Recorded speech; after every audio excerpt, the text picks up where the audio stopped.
Okay, good morning everyone. Good morning and thank you for being here today. Hugely appreciated. Of course, if you can see my slide, please raise your hand. My front slide as well. So thank you. I can confirm that you can see it. Thank you very much indeed. And today we'll be on Will It Stand Up by Derek Mason. We have the honor, privilege, and I'm extremely delighted to have Derek today. I believe it's a once in a lifetime webinar today because for someone like Derek to be here with us is amazing. So I'm truly honored. I'm beyond honored actually and privileged to have Derek today with us. So it's going to be Willing Stand Up by Derek Mason on a webinar CBD talk today. So thank you everybody for being here. And we just want to just quickly on the agenda. So we'll have a quick housekeeping as we do, introduction. There'll be survey as well as we do, just to make sure that you're fully engaged with it. And then we'll have a part one presentation.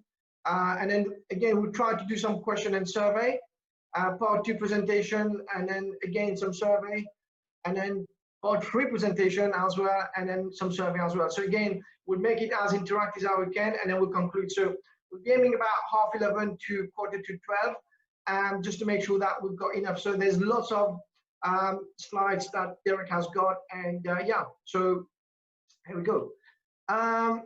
So just quickly housekeeping for those of you who are new on this, if you've got the PC, the view option is on top of your screen, so you can adjust it as required. Regarding the audio screen, on your PC, that's on the left hand side, so you can adjust your audio setting there. Raise icon, if you can obviously hear me now, put your little emoji of raise hand icon. That's on the bottom screen. Please put your submit and question answers Q&A tab on the Q&A tab, please.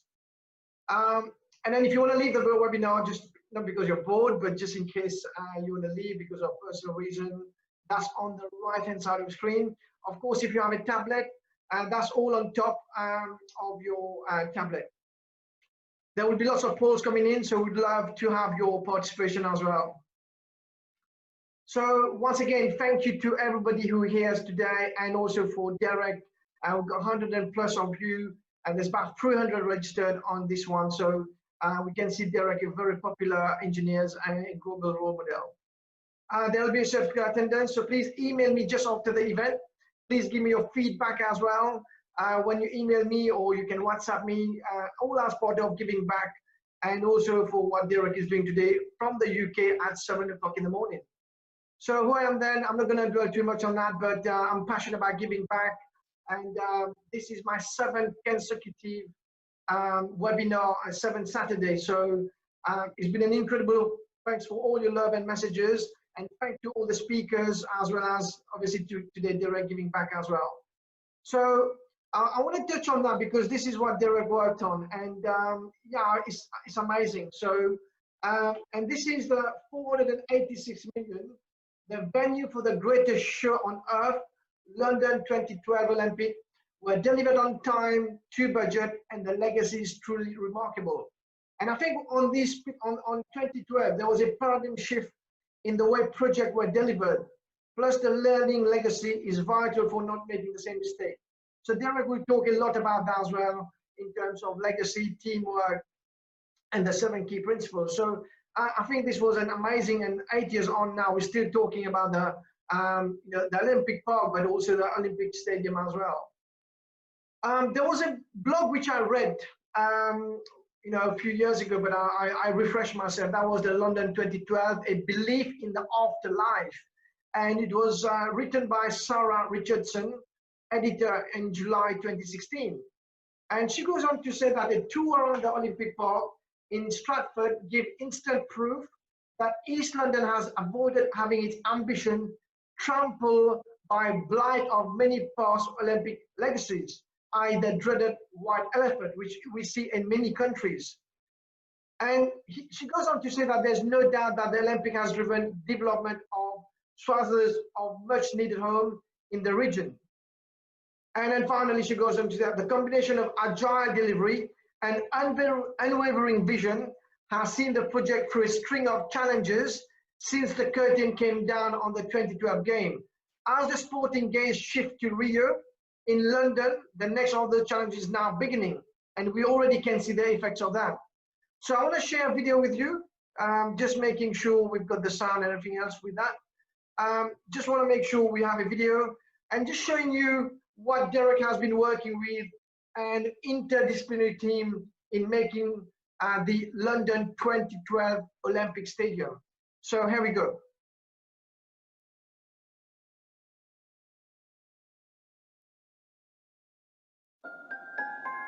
The stadium started life as an iconic design conceived for one purpose, at one very special time, triggering the regeneration of a key area of East London. To ensure a lasting legacy with the widest possible range of uses, it has been totally transformed. On a massive scale, components have been added, reused, recycled and enhanced, creating a world-class venue. While the park and facilities have grown round it, the stadium has been evolving too, inside and out. There's now new hospitality in the West Stand, with services for spectators surrounding the building like a halo. A new flexible seating system has been created to give spectators the ultimate experience for a range of events, including athletics, huge rock concerts, and, by bringing fans closer to the pitch, boosting the atmosphere for Premier League football and international rugby. The new roof is twice the size, now covering every seat and delivering an atmosphere bigger and more intense than before, with the iconic lighting towers reintegrated, inspiring memories of Olympic glory. As the National Competition Centre for UK Athletics and the home of West Ham United Football Club, the stadium's long-term future is secured. Innovations in design and engineering have transformed the former Olympic Stadium into a cutting-edge venue, delivering a legacy that began with the Games.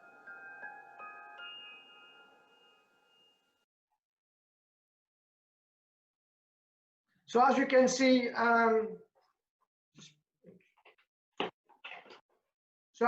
this has been done again. A very nice video from Burahapol Engineering, and yeah, and this is it. So again, this is what Derek will talk about.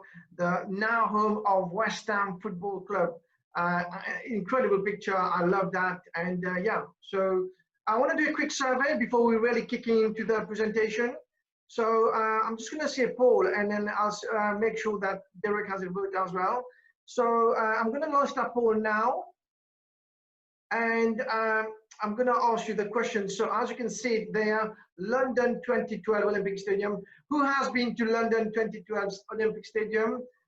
So we have someone who's actually been part of the designing and construction process, which is Derek. But I'd love to know, and again, who has been to London 2012 Olympic Stadium. So love to have your views, be honest, be transparent. At least then, Derek can have a better idea as he's going through the presentation. So already 60% of you have voted. Please put your vote in. Who has been to London 2012 Olympic Stadium? We've got about 20 seconds left in terms of who has been to London 2012 Stadium. So I'm going to stop sharing now and stop the polling. 78% of you have voted, and I'm just going to end the polling now.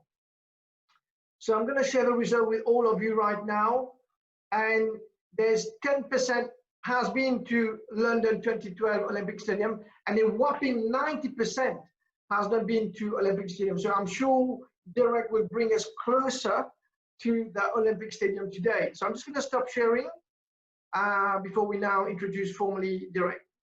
So this is some of the award which Derek received over the years. I'm not going to go through all of them, but Richmond Business Award, highly commended in 2016 in the Best Business for Innovation category. It was also the 2017 finalist for the Structural Timber, finalist again for the National Award, London and South Entrepreneur Circle.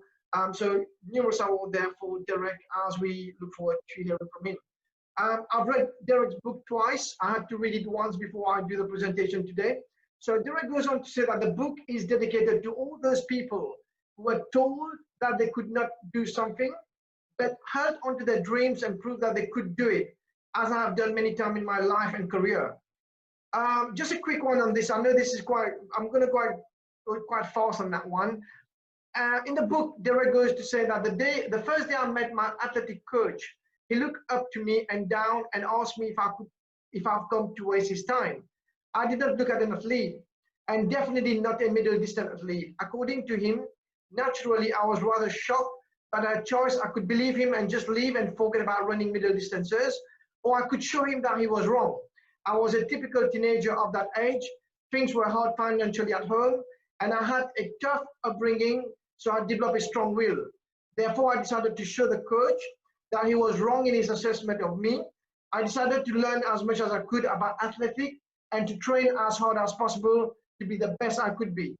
And then one of these was when running by Sebastian Father Peter Coe on the method that he used for training Sebastian. I followed Seb Coe's athletic career and was inspired by his achievement and battle with Steve Ovett. Not only were they fellow countrymen, but they ended up breaking each other world record, sometime with a few weeks of one of them setting a new record. While I did not possess the natural talent of Seb Coe or Steve Ovett, I decided I would make the coach take notice by becoming the best that I could be. I did this through dedicated training and by improving my knowledge of athletic and training method. I trained twice a day, sometimes even 3 times a day, to make sure I was fulfilling my potential. So within 2 years, I've become the school champion in the 800 meters, 1500 meters, and 3000 meters in record time. So Derek is not just an engineer, he's a professional athlete. So the whole presentation can be on Derek's career. I'm not going to go over it, but Derek is a chartered structural engineer with over 30 years of experience in the field of structural engineering. He's also a registered professional engineer in South Africa and has worked on projects of various sizes and complexity in various parts of Africa, and has worked in the UK since 1998. Just a quick one on that. Derek and the team that did a third-party check for the structural engineering and technical review of London 2012 Olympic Stadium, working for the Olympic Delivery Authority, the ODA. This covered both the structural engineering design check as well as the on-site checking of the construction. Derek is the founding director of a multi-award-winning niche structural engineering consultancy called Superstructure Limited, Associate Limited.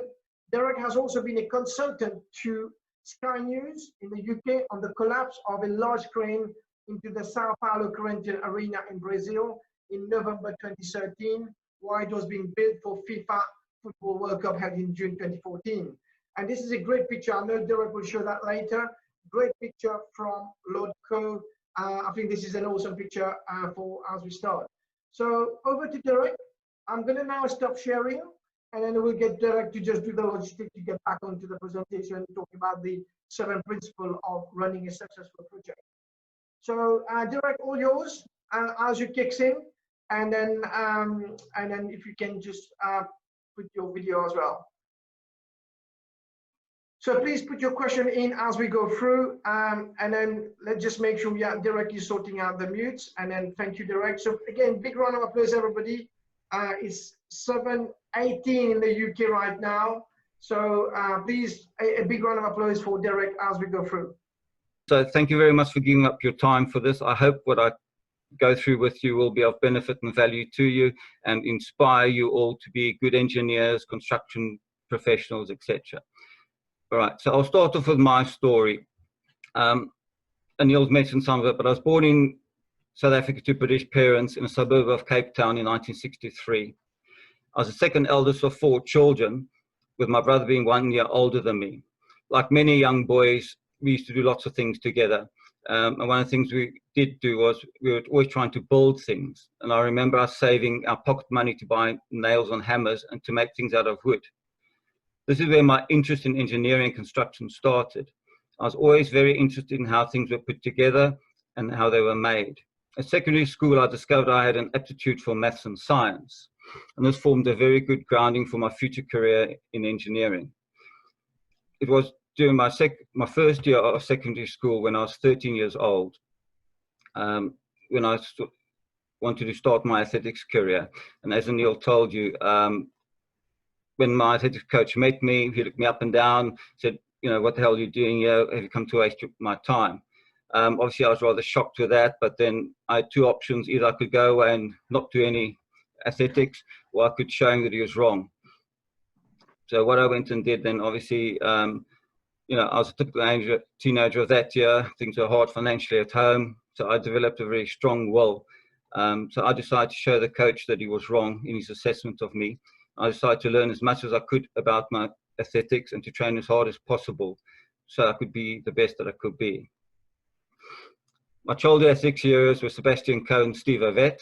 And as part of my learning about athletics, the training aspects in particular, I came across various books, because in those days we didn't have access to the internet like you guys do now, so we had to read books. One of those was Winning Running by Sebastian's father, Peter Coe, on the methods that he used for training Sebastian. So I followed Seb Coe's athletics career and was inspired by his achievements and battles with Steve Ovett. Because not only were they fellow countrymen, but they ended up breaking each other's world records, sometimes within a few weeks of each other, of setting a new record. I had the privilege of meeting Lord Coe several times, and this photo is one where I gave him a copy of my book, and he also signed another copy for me. So while I did not possess the natural talent of Seb Coe or Steve Ovett, I decided I would make the coach take notice of me by becoming the best that I could be. I did this through dedicated training and by improving my knowledge of athletics and training methods. I trained twice a day, sometimes even 3 times a day, to make sure I was fulfilling my potential. Within 2 years, I became the school champion in 800 meters, 1500 meters, and 3000 meters, all in record times. And these races were all run in the same morning on the same day. So you can imagine how tough it was. In the next 2 years, I achieved the same in the higher age group, also holding school open records for these distances and achieving provincial B colours in the 1500 meter steeplechase. This shows what you can do with dedicated training, application, and a strong will. In the winter months, I ran cross country to keep fit and build my strength and stamina.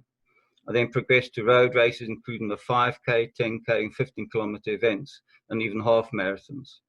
I ran my first marathon at age 18 when I was in the army doing my 2 years of conscripted service. I only had 4 days of running training, but I was quite fit being in the army, so I managed to finish in a respectable 3 hours and 25 minutes for my first marathon. I then went on to progress to eventually doing over 100 full marathons, and then there was also in South Africa a very well-known ultra marathon, which is a 35-mile or 56-kilometer marathon in Cape Town called the Two Oceans, and I've done that one 13 times. The first time was in 1992, where these photos are shown, and this one shows the thing with a medal and the route. And in that one, I finished in 4 hours, 22 minutes for the 56 kilometers, which was in the top 7% of the field. I then carried on doing the Two Oceans for various years, 1995, those are photos of it. And I also have run the London Marathon twice. This was in 2001, where you can see I did in 3:37. I've had the privilege of working on lots of different engineering projects. This is Ipswich Town Stadium, which I'll talk about a bit later on. So after completing my 2 years of national service as an infantry corporal, I enrolled in a technical college for my engineering studies, as I could not afford to go to university. After that, I went to work for a company full-time, but because I didn't have a degree, I wasn't allowed to do design work. I then won a bursary and entered the 3rd year of BSc Civil Engineering course at the University of Cape Town, before progressing to my master's degree in Civil Engineering at the same university, which I received in 1992. I then worked for various companies in Africa before coming to London in 1998. It was here that I had the opportunity to manage the team that carried out the engineering and technical review of the London 2012 Olympic Stadium, which was the highlight of my engineering career at that stage. I worked for one company that did a lot of sports and leisure, and this is the Cheltenham Pavilion that I designed, and I actually used that as a practice for my MIStructE exam. So it shows you that it's all standing up. Sure. Also at Cheltenham, we did this multi-purpose sports arena called the Centaur building, which I'll talk about a bit later on, which was a very interesting and challenging project. And then obviously that led on to the London 2012 Olympic Stadium. And as Anil mentioned before, I've been a consultant to Sky News on the collapse of a large crane into the Sao Paulo's Corinthians Arena in Brazil in November 2013, while it was being built for the FIFA World Cup, which was held in June 2014. So I learned through running that dedication and hard work do pay off, especially if they are combined with intelligent training and application. To be successful, you have to put into practice what you learn, and I do this with my engineering and my business. I enjoy the variety of structural engineering work, use my experience and knowledge to solve problems in a way that makes a difference to people's lives and really helps them realize their dreams. I started my own company, MSAICE Associates, in 2011 in that very summer house that was at the end of my garden. And I've now grown it into a very successful multi-award winning structural consultancy over the last 9 years. Derek, just a quick one on your little shed. It doesn't look structurally stable. I didn't design it, but it's still there 15 years later. So it's still doing the job. Awesome. Although we've obviously moved out of that, we're in quite a big office now because we've got a much bigger team now. They wouldn't fit in the shed. We work on various different kinds of projects. We do quite a lot of basements, and this is a large basement we did in Surrey Hills. It's a 420 square meter basement next to an existing house, and I did the temporary works. Those yellow diagonal props are 4 150-ton props, keeping the house up in place while they're excavating and casting the basement. We also do quite a few very interesting buildings along the River Thames in London, and because it's so close to the river, they've got to raise the house 2.1 meters above the flood level. So if the river floods, the river flows underneath the house, doesn't damage the house, but they can use the area underneath for entertainment, for barbecues or braais, as they say in South Africa. So it's a good use of the space as well. And then we also do some very unusual projects. You probably wouldn't think a structural engineer would be involved in a project like this. This is a project we did for Madame Tussauds. Now, you've probably heard of Madame Tussauds. They do all these models of all the famous people and characters. And this was where we made Superman stand up. And then we did it again for Batman. We made Batman stand up, and they did 2 models of Batman and Superman, and one went to Sydney, Australia, and one set went to Orlando, Florida. Then last year we did it for the superhero Captain Marvel, and you can see we've designed the internal steel frame to keep her up because none of her feet are touching the ground. So we had to come with small steel thing out her back into a wall behind. So it was a nicely hidden support, and it's worked out very well, and the client was very happy. Awesome. So obviously you've all seen a copy of the cover of the book. Will it stand up? And as an engineer, it's rather unusual for an engineer to actually write a book because, you know, we're better with numbers than we are with words, but it shows you if you put your mind to it, you can do almost anything. Okay, so we're going to talk about the 7 principles discussed in the book. So I'll just list them quickly now, and then I'll talk about each one individually. Okay, so the first one is have a common goal. Number 2 is develop a good detailed plan before you start. Number 3 is develop a good communication strategy. And then 4 is develop the ethos of good teamwork.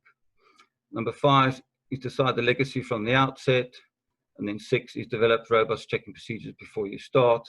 And then my favorite being number 7, make sure the project is fit for purpose. Okay. So, Derek, just a quick one, just for you to get a bit of breather as well. I'm going to share a question with the audience, and then hopefully it doesn't, you know, messed up the IT system on your side. But I'm just going to share a screen, and I'll get you to vote as well. You don't need to touch your screen, but you can see it, right? So everybody here, we've got 150 plus of you right now. How many of you have a common goal in your project? There's a small smelling smack there as well. I do apologize for that. But yeah, how many of you have a common goal in your project? Be good to know that, and at least then Derek can have a starting point with every one of you. Derek, can you see my question now? I did, and I've answered it. Oh, fantastic. So you're right on top of IT now, and awesome, Derek. So thank you very much indeed. How many of you have a common goal in your project? 62% of you have voted. I know some of you can't vote. I don't know why. It's to do with something to do with Zoom. But 64% of you have voted. 65. So I'm just going to end polling now. If you can obviously put more 1 or 2 votes, and I'm just going to end polling now. So I'm going to end polling and share the result with you. And Derek, maybe I can have you comment on that. So as you can see, 81% says, you know, they have a common goal, and 20% don't have a common goal. So I will let you, what's your thoughts on that? To be honest, I'm very impressed. To be honest, I thought the 80% would be a lot lower. I expected about a 50, 60%. So I'm very, very impressed, and that speaks good volumes for our industry, actually, because having a common goal is one of the most important ways of getting your team to be pulling in the right direction and to make your project more successful. Yeah, all right, thank you, Derek. You can start with your back on, take it away. Okay, the Olympic Committee. The International Olympic Committee has the honor of announcing that the games of the 30th Olympiad are awarded to the City of London. Now, these 23 words were spoken by Jacques Rogue, the president of the International Olympic Committee, when he announced to the world that the 2012 Olympic Games had been awarded to the City of London. This is when they beat France in the final of the bid. It had been a long process, but the UK bid team had a common goal of creating a lasting legacy for future generations and a desire to inspire young people all over the world. It was this vision that made them determined to win. So principle 1 is having a common goal. Now, common goal will do the following. If a team does not have a common goal, individual team members will concentrate on what they think is important, and the team's efforts will be diluted. This can waste time and money as resources are not used effectively. Having a common goal creates team spirit, encouraging everyone to contribute and work together towards a shared vision, whatever their role. If the team is united in a common goal, each member of the team will consider that the teamwork is likely to achieve an outcome that is greater than their own contribution.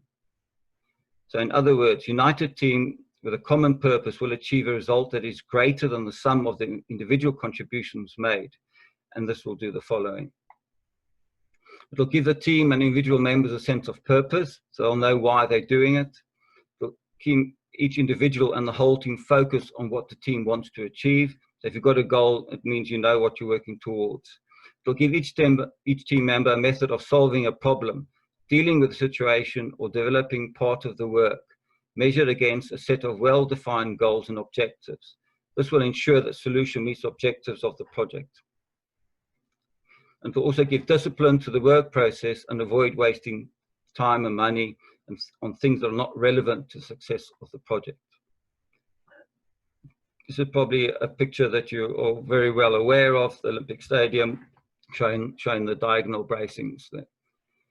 So the legacy, the UK bid team had a shared vision. They wanted the 2012 Olympic Games to leave a legacy that would continue after the event.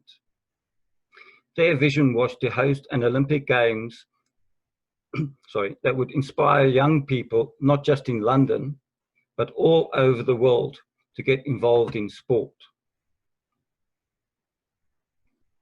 At the heart of the vision were the concepts of affordability and sustainability, and these became prime targets for the team in the bid.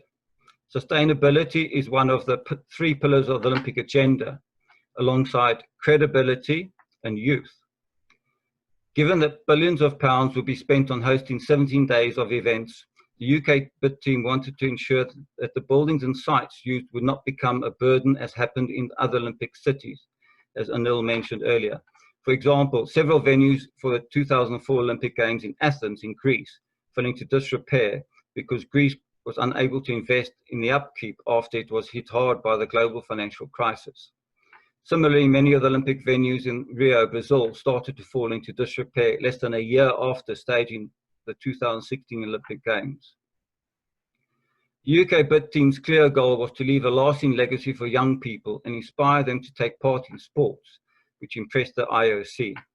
London 2012 sustainability policy included 5 overarching themes to focus the Games agenda.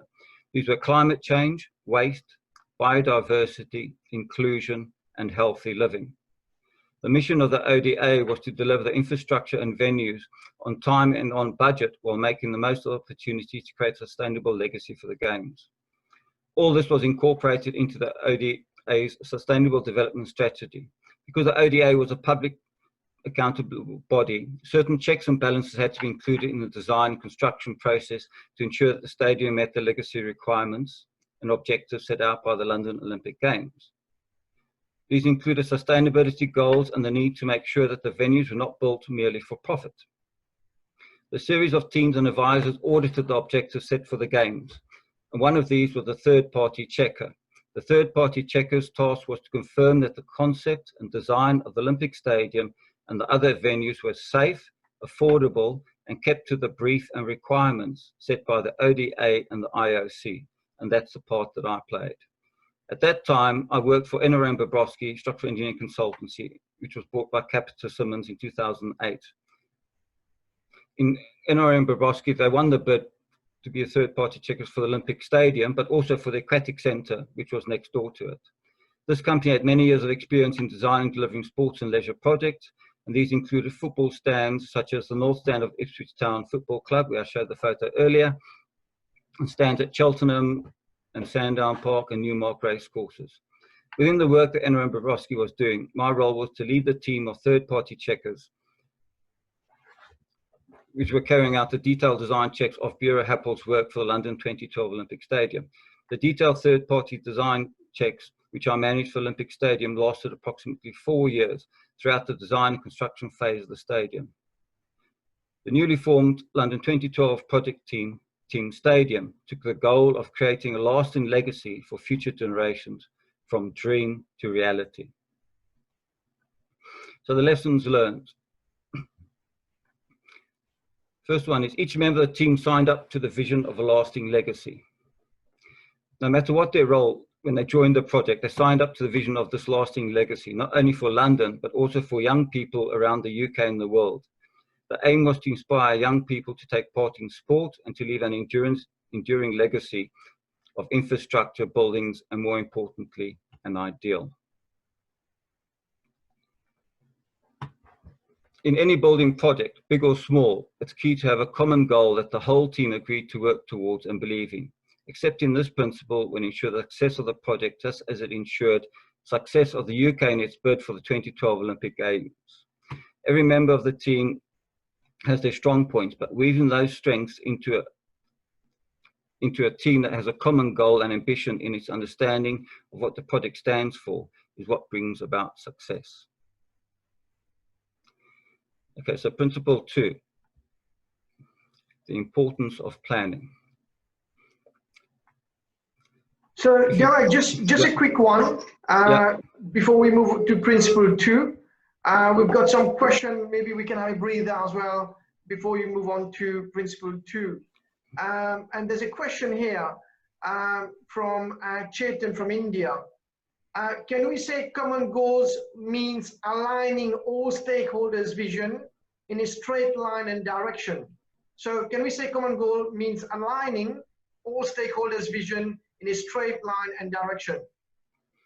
Yes, it is, because if you don't have a common goal, then people are going to go off in different directions. And what you need to do is have a common goal that's agreed by all parties, that is what they are really trying to achieve with this project. For example, if you've got if you're doing a rear extension to a house, the objective there often for the family is to open up the space so that they can have a dining room table so they actually can sit together and have dinner together, because as the saying goes, a family that eats together stays together. So that's the goal, the vision is getting the family together. It's not just about the building, it's what's the real aim, what they're trying to achieve. So in that case, it's trying to bring their family together to enhance the strength of the family.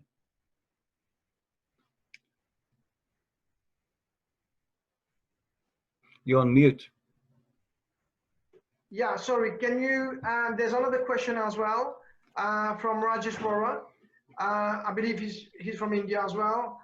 Can you suggest few tasks in helping achieving a common goal? So any task, any like building exercise or team building to make sure common goal achieved?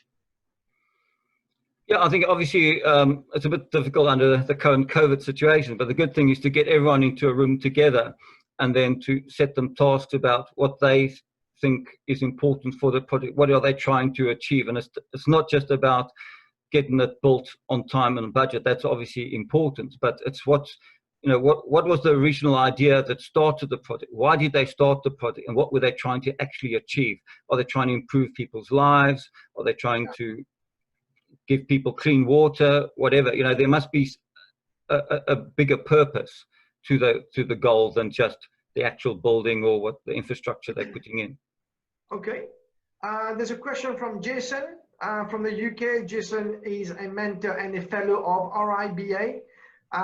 Jason was a presenter previously on our webinar. So in the nuclear industry, with Jason work on all our major projects have independent structural party checkers. My question to you is, do you believe there's enough third party independent structural checkers on commercial projects? I think the more checking in engineering, it's always a good thing. And a lot of in the UK, a lot of the railway projects, they all insist on third-party checkers because obviously, the impact of something going wrong over a railway with live electricity, and that is quite severe. So, the problem with putting it on commercial properties is the cost. In commercial properties, it's all about getting it done as economically as possible and, making as big a profit as possible. But I don't think one should compromise on safety, and having an independent engineer checking an engineer, it's not, insulting the engineers that's done the original design. It should actually give everyone more confidence that, what has been done is done correctly, like they did with Olympic Stadium. Yeah. I want to have two more questions before you move on to the next one. Your next principle, and there's a question from Ajoda. His question is quite large and vague, but was there any dispute on what issue, how was resolved? I don't want you to really go into dispute, but how was the team synergy? Because you talk about team stadium in your book, and there has been lots of collaboration between the architect and the main contractor. And at one point, you said that everybody was sitting in the same room. So that, I take it, was minimizing risk and dispute, right? Yeah, I mean, in Team Stadium, obviously, they were in the same building, so they had access to everyone, and they could resolve issues quite easily because it's just a matter of walking to a meeting room or walking up to someone's desk. The third-party checkers, we were remote. We weren't in the same building for obvious reasons because we had to be independent. But we did communicate with them by phone, email. We even had meetings with them to resolve issues. Now, it's not that we had conflict. Sometimes it could be a difference in opinion. It could be a lack of understanding, and that's why we would communicate with them to understand why they did certain things in certain ways. Because as a lot of your engineers will know, there's many ways to solve a problem in engineering. It's not to say one is right and one is wrong. Both can be right. There's different ways of achieving the same goal. So that's how we resolved any issues, was just through dialogue and understanding, and with respect, obviously, as well, because it's, you're not trying to make the other person feel inadequate or anything like that, because they were all very highly experienced professionals. It's all about just understanding why they did certain things and what the consequences were and what the benefits were, and that's how we resolved things. Before we move on to the next one, there's a question from Michael again from South Africa. Is such a challenging project something that any manager can only dream of in a lifetime? In terms of the health and stress point of view, how did you manage that? I mean, I'm sure you were super stressed with the deadline to meet and the Queen's coming over. What was your views on that in terms of mental health and safety? You're probably going to laugh. My answer is running. My time out is when I run. Even now, 44 years later from when I started, I still run 3-4 times a week, and that is my stress release. I get up at 5 in the morning and I go for my run before work, and the weekends. Normally this time I would be doing a 15-20 kilometer run literally at this time. It's my way of de-stressing. It's my thinking time. I often come up with my best ideas while running.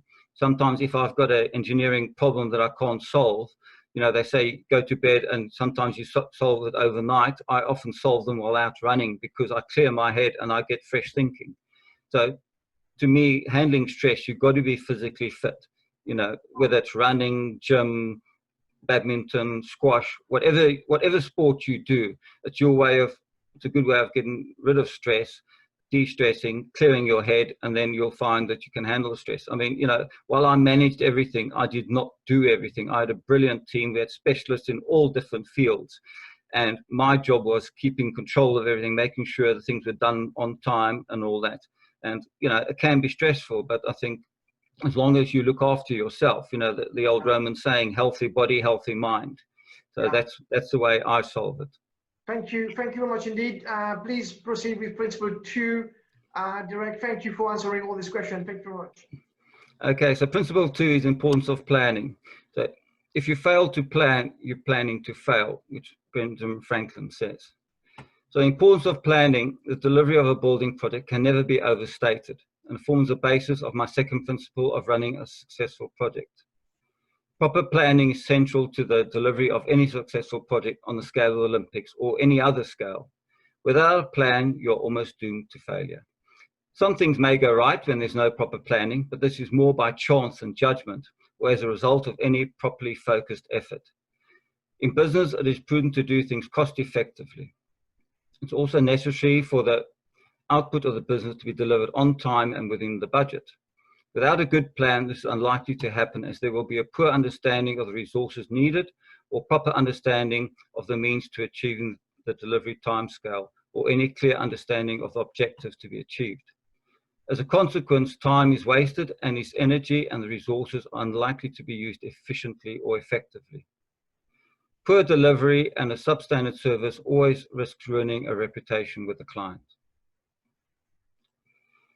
This is probably a picture that you've seen before and that I know Anil likes as well, because what it shows is that, I don't know if everyone's aware, but the stadium is actually on an island.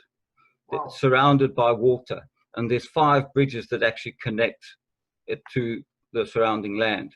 And when it started off, those waterways were clogged up, overgrown, they were a mess, and now it's a beautiful park.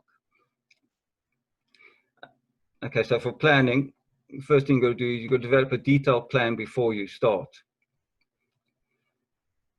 You need a good detailed plan, which will give you the following. It'll give direction and focus to a project. It'll make the timescales clear for important goals and milestones. Because if you don't have a timescale, how will you know when you've got to do certain things by? And like all things in construction, all of them follow in sequence. So if you miss one target, you'll miss others. You've got to list the resources you need to achieve your objectives, because you need to know, have you got enough people on the project? Can you actually do what's required within the time required?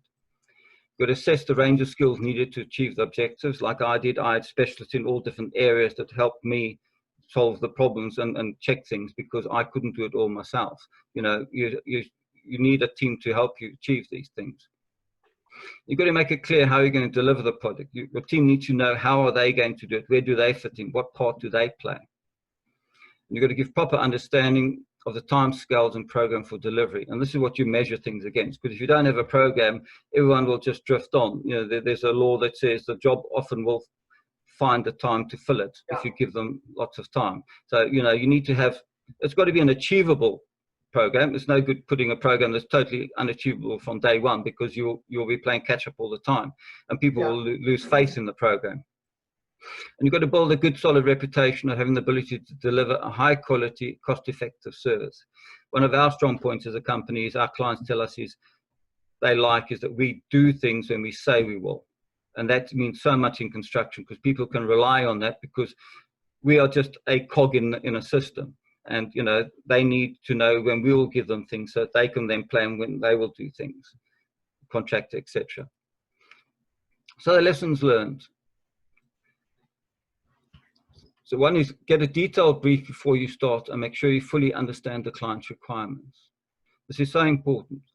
Once you know what the client's requirements are, you can use them to set all the important goals and milestones of the plan. These will include not only physical aspects of the structure or building, but also the timescales, the budget, and other key criteria. These requirements become the roadmap of the plan and influence the outcomes and duration of each part of the project to be delivered. Number 2 is monitor the plan as you go. Plans need to be monitored and updated to reflect how the real progress and order of the production compared with those predicted at the outset. You might need to make minor adjustments, especially on how you allocate resources to maintain the desired rate of progress. If a plan is not monitored and compared with the actual rate of progress and production, it's worthless.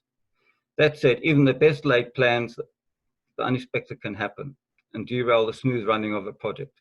Because of this, you need to make your plan flexible enough to accommodate and deal with unexpected events. You'll need to be able to speedily develop a plan B to assess how the unexpected event affects your original program. Best will in the world, as you will know, in construction, things happen. Yeah. So you've got to also know when to ask for help. No one is an expert in everything, regardless of their professional qualifications. Even though I've got over 35 years experience now, I still learn something new every day. I try to be a sponge. I try to absorb new knowledge. And it doesn't have to be from someone more experienced than me. Sometimes it can be a young engineer coming and ask a question, and they may ask in a different way that I haven't thought about. And then we'll talk about it. And that's the way you learn and they learn. So there may, a person may be the best in their field of expertise, but it's vital to the success of the project to have the right expertise available. For example, while designing Olympic Stadium for the fabric roof, the structural engineers, they used experts that they had within their company. They were specialists in that field and contribute to the success of that part of the building. So everyone, has a part to play. Not everyone can do everything, but they had specialists that could do these very important parts. Number 4 is don't reinvent the wheel. Where possible, always research successful examples of the type of project you're working on. Look for examples of best practice. If it has been done before you, you might be able to learn lessons from the experience of those involved and apply them to your current project. No matter how successful we are in our field of business, we should all be constantly learning new things. If we are unable or unwilling to learn, then our development will be stalled. Having said this, no one can know everything, so a team needs to input of many people to overcome the deficiency. And this is one of the reasons why we do CPD, because CPD is continued professional development. You've got to continue learning, because that is the way you will progress, not just in your career, but in knowledge, and it will also give you more satisfaction, because we all, as humans, we all like to carry on learning. From when we're little babies, you grow up, you learn to walk, learn to run, all those things. And, and in your profession, it must be the same. And you've got to use all available resources. Resources are available within the company and outside it. Externally and internally, your peers are a source of good quality advice. You might also be able to find some common ground for help from a competitor. Now, this is I know it could be a thorny issue. A lot of engineers don't seem to like to talk to other engineers in other companies because they worry they're going to steal their ideas and things. Where I prefer to have collaboration with people. We all love engineering. We all want to learn. And if I can teach someone something that I've learned and help them, well, to me, that's a way of giving back, and that's what I like doing. So, it's all about helping each other and looking at the bigger picture. So attention to detail in the planning stage makes a difference. So the success of a project. So this must be planned right from the start. Team Stadium proved that with detailed planning and early identification of any issues, they were able to meet the legacy objectives of the Olympic bid and build a stadium that Lord Coe said in 2012 would be remembered as inspiring, innovative, and sustainable. Applying the key factors that contribute to successful planning as soon as you begin a project will allow you to complete your project or design within the timescales, within budget, and to a high standard. London 2012 would not have been as successful if everyone involved had not worked together to develop a good detailed plan right from the start of the project. It was important to get a clear understanding of the legacy that was to be left after the Games and to work together effectively to identify problems early and decide on the best solutions. Key to the success was getting the right people in the right positions, in the right team, planning together from the start. Yeah, Awesome. So communication is the key to success. So Direct, just for yourself, just a quick breather for yourself as well. Yeah. Yeah, so we've got a few questions coming in, and there's a question from Andy. Andy is telling us about, or is asking us, will you tell us how you coped with numerous and continuous changes in the plan? So presumably, when you were in the Olympic Stadium 2012, presumably there was lots of things happening at the same time. So just few of your experience of how did you manage to make sure you are sticking with the plan? Well, I think the first thing you obviously got to do is when there are different things changing and issues, you've got to list them all out, and then you've got to evaluate the consequences of each of them. And then because time is limited, you need to obviously focus on those that will have the biggest impact on the program or on the project, and you need to deal with those first and then work your way down the list to the more minor ones, because there's no point in dealing with a minor one, but then the major one isn't dealt with, and that becomes an even bigger problem. So it's always, write them down, list the consequences and what the effect would be, and then work from the most important down to the least important. Because that way you can direct your resources and your effort into the areas where it will obviously have the biggest impact. Yeah. Just a quick question from a young engineer. Rupesh is an experienced engineer, but Rupesh is saying, as a young engineer with sufficient experience to appreciate common goal and detailed planning, how can I convince my manager, whose management style seems to be putting out fires, that these are important?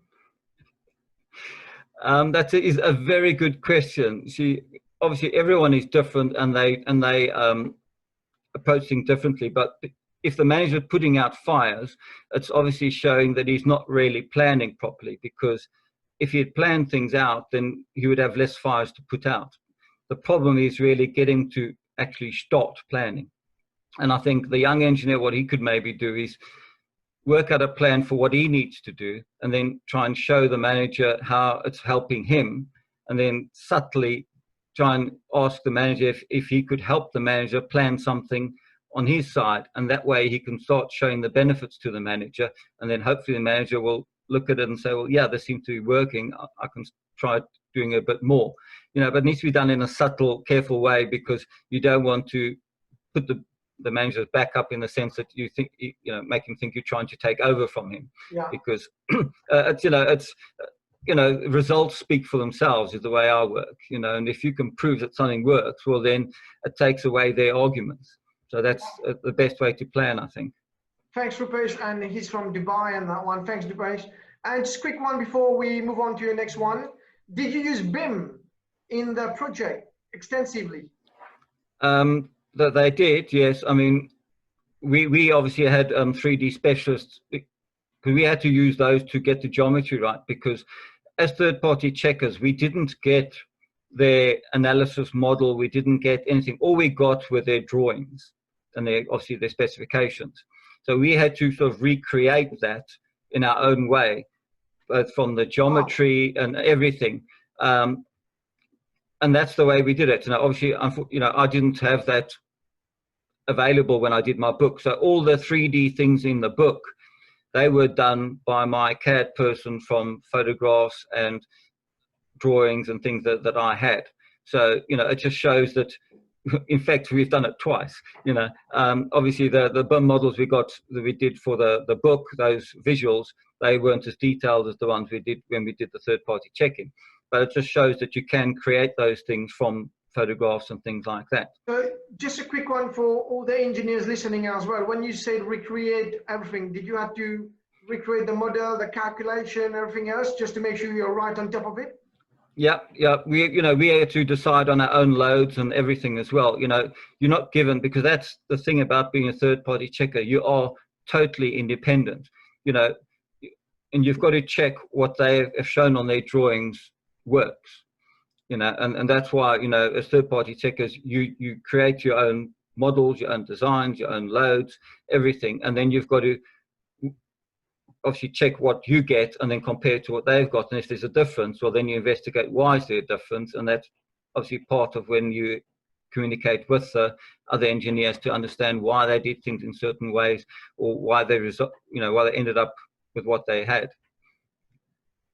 All right, thank you very much indeed, Derek. You move on to your principle 3. So try to keep it to 10 minutes, because I know we've got 5 principles, so try to limit it, and then we'll open for question and answers. Okay. All right, thank you. So communication is the key to success. The biggest problem with communication is the illusion that it has taken place, George Bernard Shaw said. So I've got a question for you, really. Have you worked on a project where you thought you understood the brief, but found halfway through that you were on the wrong track? Maybe you can remember projects that have gone over time and budget because of bad communication between architects, engineers, and the client. Good communication is essential to any successful project, and it's our third principle of running a successful project. So the importance of good... Just a quick one, Derek. I've got a poll as well. Again, just for a quick breather for everyone. So I'm going to share that poll with everybody in terms of communication strategy. So I'm going to launch polling now, and I'm going to say, how many of you have a communication strategy on your project, which is probably a live document from start to finish? And again, on Derek's book, he talked about that extensively. He obviously was going to touch, but I think it's good for everybody to set the tone in terms of, as Derek really delve into the principle 3, which is communication. So be honest, be truthful on what you're saying, because it will really set the tone of what Derek is saying. So already 55% of you have voted. So thank you very much indeed, 56, 57%. And be good to know your views on, do you have a communication strategy as you go forward? So I'm going to stop polling now. And Derek, you'll be shocked when I share the result with you. And 48% says yes. And if 52% says no, we don't have a communication strategy. So I will let you talk and then carry on with your presentation, Derek. Yes, I mean, to be honest, that's more or less what I expected, because we seem to find sort of 1 in 2 people or organizations that don't really have a proper communication strategy. They don't think about things. And unfortunately, I think that's why a lot of problems do occur in construction, is because it's a lack of communication. And that communication doesn't always need to be verbal. Sometimes it is on the drawings, because a drawing is a form of communication. And a lot of people seem to forget that. I always, through my career, when I've trained engineers and CAD people and that, I say, if you've got to stand behind me and explain your drawing to me, the drawing has failed, because you're not on site standing behind the guy on site trying to build it. He needs to be able to get all the information, all the requirements from your drawing and your specifications. All that needs to stand alone, so they can do it independently. Obviously, if they've got a query, they can ask a query, but all the information should be on that drawing. And that's why we always get another engineer to check an engineer's design and drawing, just so someone independent that wasn't involved in the drawing or the project can have a look at it and see, does it make sense? And can they sort of build it in their mind, so to speak? And that's what we do. So it's a good way of checking. All right, thank you. Please take it away. Okay, so importance of good communication. So principle 3 is you've got to develop a good communication strategy.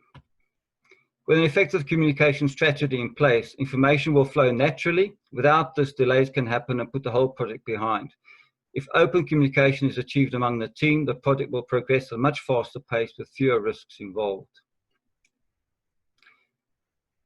So if you have good communication strategy in place right from the start, the project, your team members will understand their roles clearly.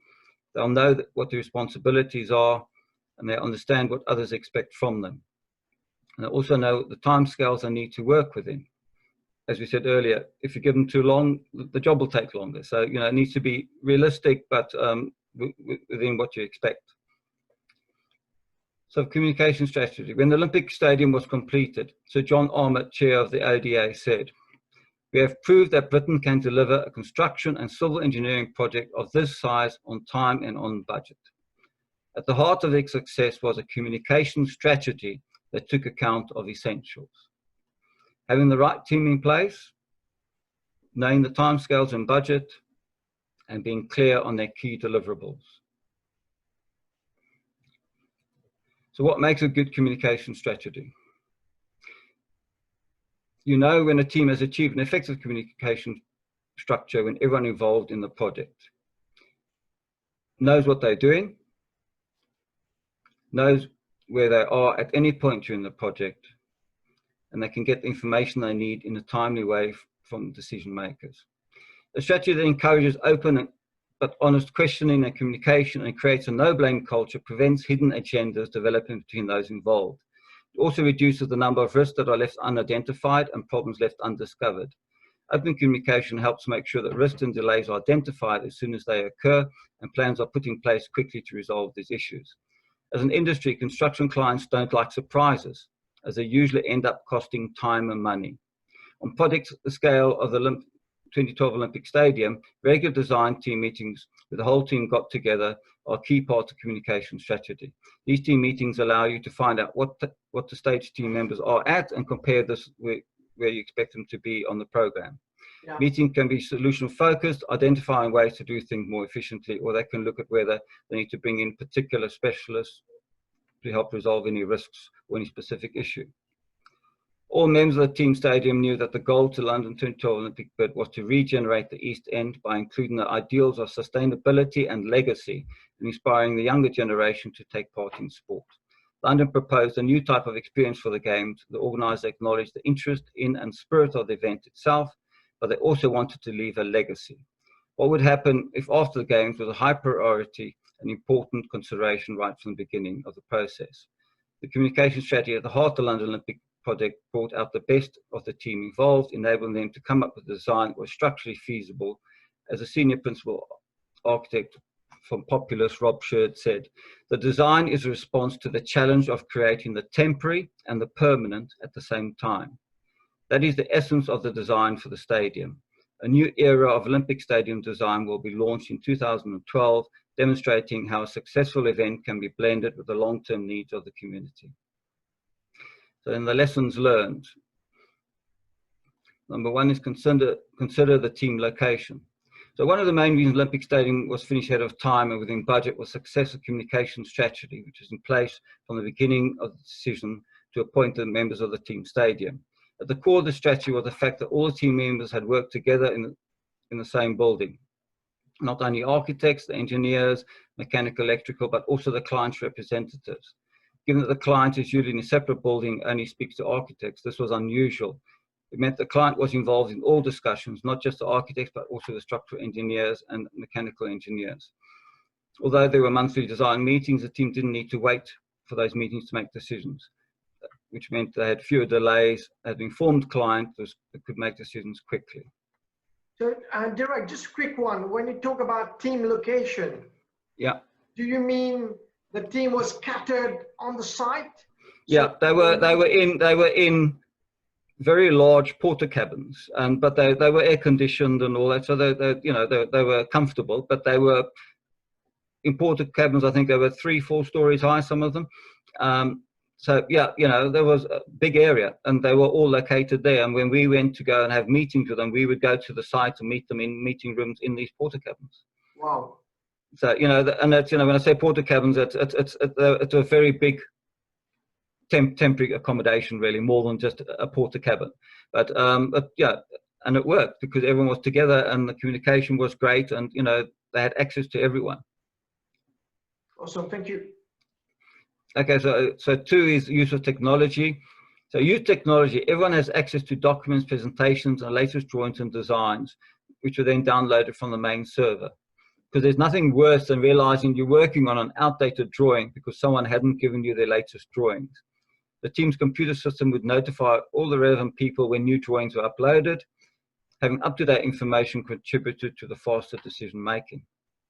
I'm sure we've all had problems where we've been working for 2 days on a project and then realize you've got an old drawing. That's rather frustrating because no one likes to rework things.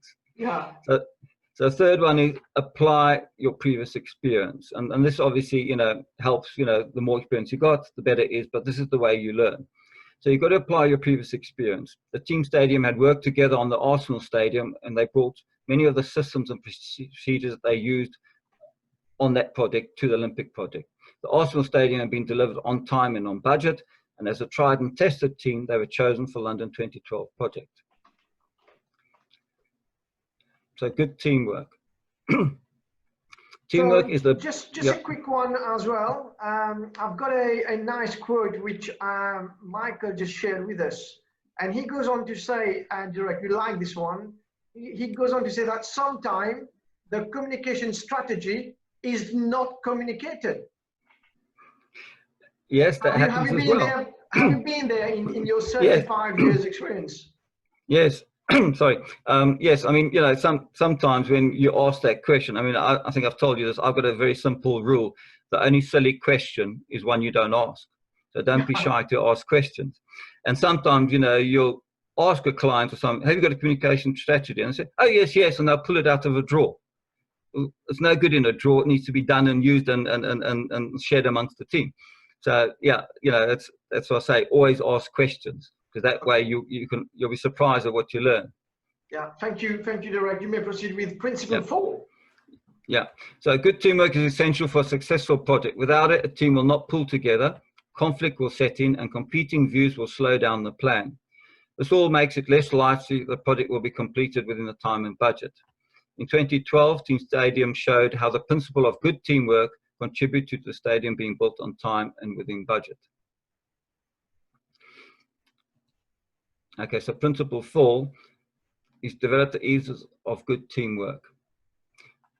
The components of a good team, it's likely that you have experienced what it is like to work in a team that does not function well. A malfunctioning team can be devastating for a building project because in construction, time is money. If a project is delayed because people do not pull their weight or do not meet agreed deadlines, this will have an impact on everyone else involved. And it is that knock-on effect that ruins reputations, because you're only as good as your last project. Yeah. So the 6 components of a good team are every member knows, understands, and believes in the common goal. They know what the end result should be, and they work together to achieve it. Everyone knows, recognizes, and understands their position in the team and what their obligations and responsibilities are. Yeah. And every member understands everyone else's roles and responsibilities and knows what to expect for them. Because that way everyone will know where they fit within the team, what they got to do, what other people must do so they can do what they got to do, and it all works together if it's done properly. And obviously the team members, they need to respect each other's skills and experience, because, you know, respect is a big thing, because not everyone can be perfect in everything they do. People make mistakes, but you need to work with them and help them resolve it. And they're encouraged to challenge ideas and do so with respect. When I say challenge, I don't mean get aggro with anyone or anything like it. It's just really asking questions. You know, if someone says that says they do something like this, you might say, well, why are you doing it like that? Have you thought about doing it like this? And that way you might come to agreement that there's actually a better way. Sometimes it's a fusion of the 2 ways of doing things. So, you know, it's all about learning new ways, because I don't like the thing where people say, oh, we always do it like this, that's why we do it like that. Well, yeah. You know, times move on, technology moves on, so let's move with it. Let's look at better ways of doing things. That's the way construction will improve. You know, if you look at other industries like, you know, the car industry and how they've mechanized certain things, I can see that coming into construction to some degree. You know, time will tell how that happens, but, you know, it's all about looking for opportunities, really. And number 6, deal with the disagreements quickly and effectively, because you don't want things to fester in a team. If there's an issue, I mean, we've got a very open door policy. If there's any issues that anyone's got, let's resolve it quickly before it becomes an even bigger issue. Yeah. Okay, so leaders create great teams, and obviously this is Direct. I just want to ask you a quick question about respect. Because in many meetings you tend to get lots of fights, and there's ego kicking in. And what's your views on respect? There's so many young people watching us right now, and so many experienced practitioners. What's your views on respect, and why it's so important to gain that trust through respect? Well, to me, it's one of my fundamental values and beliefs. And as a company, we've got our own 7 core values and beliefs, and a lot of them obviously are aligned to my beliefs because that's why I started the company. But you've got to respect everyone, for what they do, because you can't do everything. You need a team, and the team needs to function together, and they need to respect each other for that. And that's not just respecting their abilities, what they can do; it's respecting them as people as well. Where they've come from and all that, and it's fusing the team to be an efficient unit, really. And in meetings where things get a bit heated, I just tend to sit back, let them blow off their steam, and listen to what they're saying, and then often just a few pertinent sentences will just diffuse the whole thing. It's no good you raising your voice and you arguing with them, because then it just becomes into a big fight. So let them blow off their steam, thump the table if they have to, sit down, and then you say, okay, I hear what you said, but this is what I think, etc., etc., and then you can move on. Yeah. All right. Thank you, Derek. Okay, so leaders create great teams. The architect Populus took the role of leading Team Stadium throughout the design project. Populus created the right atmosphere for developing creative solutions to all problems brought to the table. The architect knew what was required, and with strong leadership, enabled other members of the team to feel confident to challenge ideas and offer solutions, as long as they were tested against the common goals of sustainability and legacy. And this is where the importance of the goal is so important. You need to have something to check against during your project. If you do this, does it help the goal? If it doesn't help the goal, well, then you don't do it. You find another way of doing it, because the goal is like the light, the beacon of light at the end of the tunnel. It pulls you in the right direction. So a good leader gets the best out of his team, but often he's open to suggestions and ideas. They take responsibility when necessary for making difficult decisions. Open communication is key to creating this environment. We also need to be great leaders in our own businesses. We may not all have a large team to support us, as was the case with Team Stadium, but even as small practices or small sole practitioners, we need to show leadership qualities if we are to lead our clients. Clients want to know the options, the risks, and outlooks. They want you to give them clear, plain, and simple information, not jargon or fancy words, so they can make informed decisions. One aspect of leadership involves developing the options, understanding the risks, and predicting the outcomes. Sometimes a solution is more expensive, but it may be a better option because it has more long-term benefits, more flexibility, or a longer life, for example. Flexibility is one of the key elements in design today because, as we know, buildings evolve over time. For example, people now want open plan living, whereas in the past things were much more segregated. You need to use all your experience, knowledge, and leadership skills to help your client make the right decisions to meet their goals. And you have to have discussions with them to understand the implications of their decisions with them so that they can fully understand the consequences of those choices. Because you give them the facts and that, and then they will make the decisions. You can guide them, but you can't make the decisions for them. Yeah.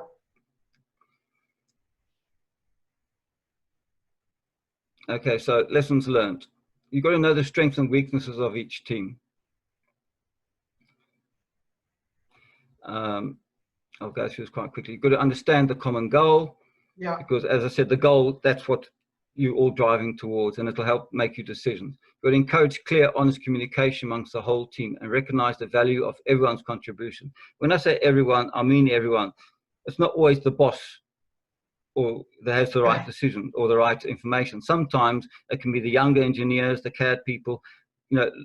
Listen to everyone's opinion, and then as a leader, you can then make an informed decision. Because if you don't give everyone a chance to speak, you won't get the best out of the team. Everyone needs to feel that they can contribute to the team. Okay, so we now come on to the next one, creating legacy in stone. So just one sec, I've got a question on that. I'm going to pull a survey on that, and a breakdown as well for you. I want to just share this poll quickly on legacy. So direct, so I'm just giving you 1 sec, and I'm going to share that with everybody as well. So just bear with me. And this is good, guys. This is really good. And I wanted, having read Derek books twice now, I'm really getting into that. So based on your experience, how many projects have decided on legacy from the outset? So we know we get on projects, but then most of the time, especially in developing countries, we don't know what to do with this.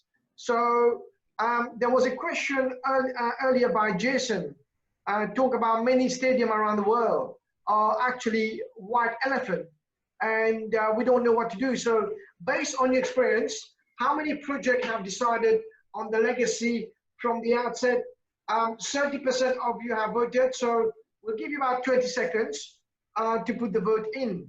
So I think that's really important, and I really want everybody here today to kind of really, you know, draw from Derek's experience in terms of legacy, because that's what we're all about as construction professionals, leaving a legacy behind. It's like you're driving and then you build something and you can say to your family, look, I was part of that, you know? So 50% of 52% of you have voted, and I'm just going to end poll now and then share the result with Derek now. So share the result, and a whopping 64% Derek says no, we don't have a legacy plan. What's your views on that, Derek? Well, I think it's something that we need to really try and change, because if you don't have an idea of what the legacy you're trying to leave behind is, how do you know you're using the right resources to achieve the right result? Because, you know, leaving a legacy is leaving something of value behind when you finish that project. You know, and I think as engineers, that's one of our main functions, our responsibility is to really leave something behind that's better than was there before we started.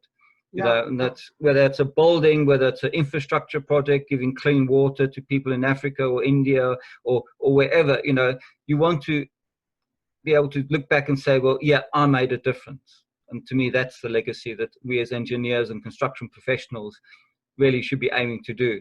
You know, God has given us various talents and that, and, you know, I think we should try and use them the best we can to improve the lives of others. And that's my goal, really. You know, I try and use structural engineering to improve the legacy and the lives of people where I can, you know, and that's obviously in my small area of influence.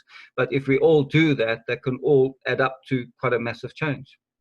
Thank you very much, Indan. Take it away, please, Derek. Thank you. Okay, so creating legacy. Architecture should speak of its time and place, but yearn for timelessness. And that's by Frank Goethe. He's a very famous architect, Canadian-born American architect, and he did the Guggenheim Museum, and there's lots of projects. If you look him up on Google, you'll see he's done some fantastic buildings. So the concept of leaving a lasting legacy for future generations was central to the bid for the London 2012 Olympic Games. Legacy ran through the very fabric of the Olympic Stadium. From the start, the stadium was designed to ensure that it could be enjoyed by people long after the Games had finished. While it's easy to see the legacy connected to Olympic Stadium, it's not as simple to see the role the legacy plays in smaller building projects. Indeed, some smaller building projects may be difficult to really understand the role, for example, in new houses, adding extensions or other building projects of a smaller stature. But legacy does feature in every building an architect or engineer is involved in, either consciously or unconsciously. No matter what size it is, when you consciously think about the legacy you want to leave behind with a particular building, it will affect how you feel about the design you are creating and influence that design. It will increase your drive to complete the project in a way that meets the legacy goal. Legacy is long-term. So the fifth principle of running a successful project is to decide what legacy your project will leave from the outset. Okay, so principle 5 is decide on legacy from the outset. The meaning of legacy. Legacy means leaving behind something that is noteworthy, of value to others, and recognizable. For example, an architect might use a particular style or material. He might be known for designs with sharp edges or cantilevers or the use of lots of glass in the building. Legacy is important to the professional and the client, regardless of the size of the project. As a professional, you want to leave something behind that's valued by your client or the community. You want to know that you've built something that enhances their life in some way and meets their goals. 2, legacy is about style and value that gives to the project. An architect wants to build something different, something that will be stand out and be noticed. They don't want to create a mundane design. From an engineering perspective, legacy can be about new ways of doing things that may reduce costs, add value, and consider how the building will be used in future. Sometimes this means giving clients something they weren't expecting. Another view of the 3D view of the stadium, which I'm sure you've seen before in photographs, but this is obviously from our BIM model. Wow. So legacy to the architect or the engineer means innovation. And we pride ourselves in being very innovative. We come up with clever ways of enable the contractor to do things on site, install beams, etc., etc. And that's where I really enjoy the engineering side, is coming up with new ways of doing things. Being different, well, we're definitely different. I've been called, you know, people often say, oh, you're a different engineer, you're not what I expected. Well, at the end of the day, I am who I am. I've got my own personality, I've got my own background and education, etc. And I pride myself on being different. I mean, who wants to be all the same? And Direct, can I ask you a quick question on being different? Because in your book, and when we were talking yesterday, trying to sort out the slide, you mentioned about you getting to be a third-party checker on Olympic. It was an experience. It was a journey for you to get from where you were to where you are when you would get to the Olympics. So could you just touch on that? Because a lot of people think like, wow, you're being different and that you got to Olympic, but they didn't see the hard work to where you were from to get to the Olympics. Yeah, I mean, you know, I think I briefly talked about my education. Because I came from a poor background, I couldn't afford to go to university. In South Africa, you had to pay to go to university. And at the time I wanted to study, there's a recession, and obviously the first thing companies cut is bursaries or investment in education. So I couldn't go that way. So I found another way. I went to what was called, nowadays it would be called a technical university, but the people in South Africa will probably recognize what was called a technicon, where you went and you studied for 6 months.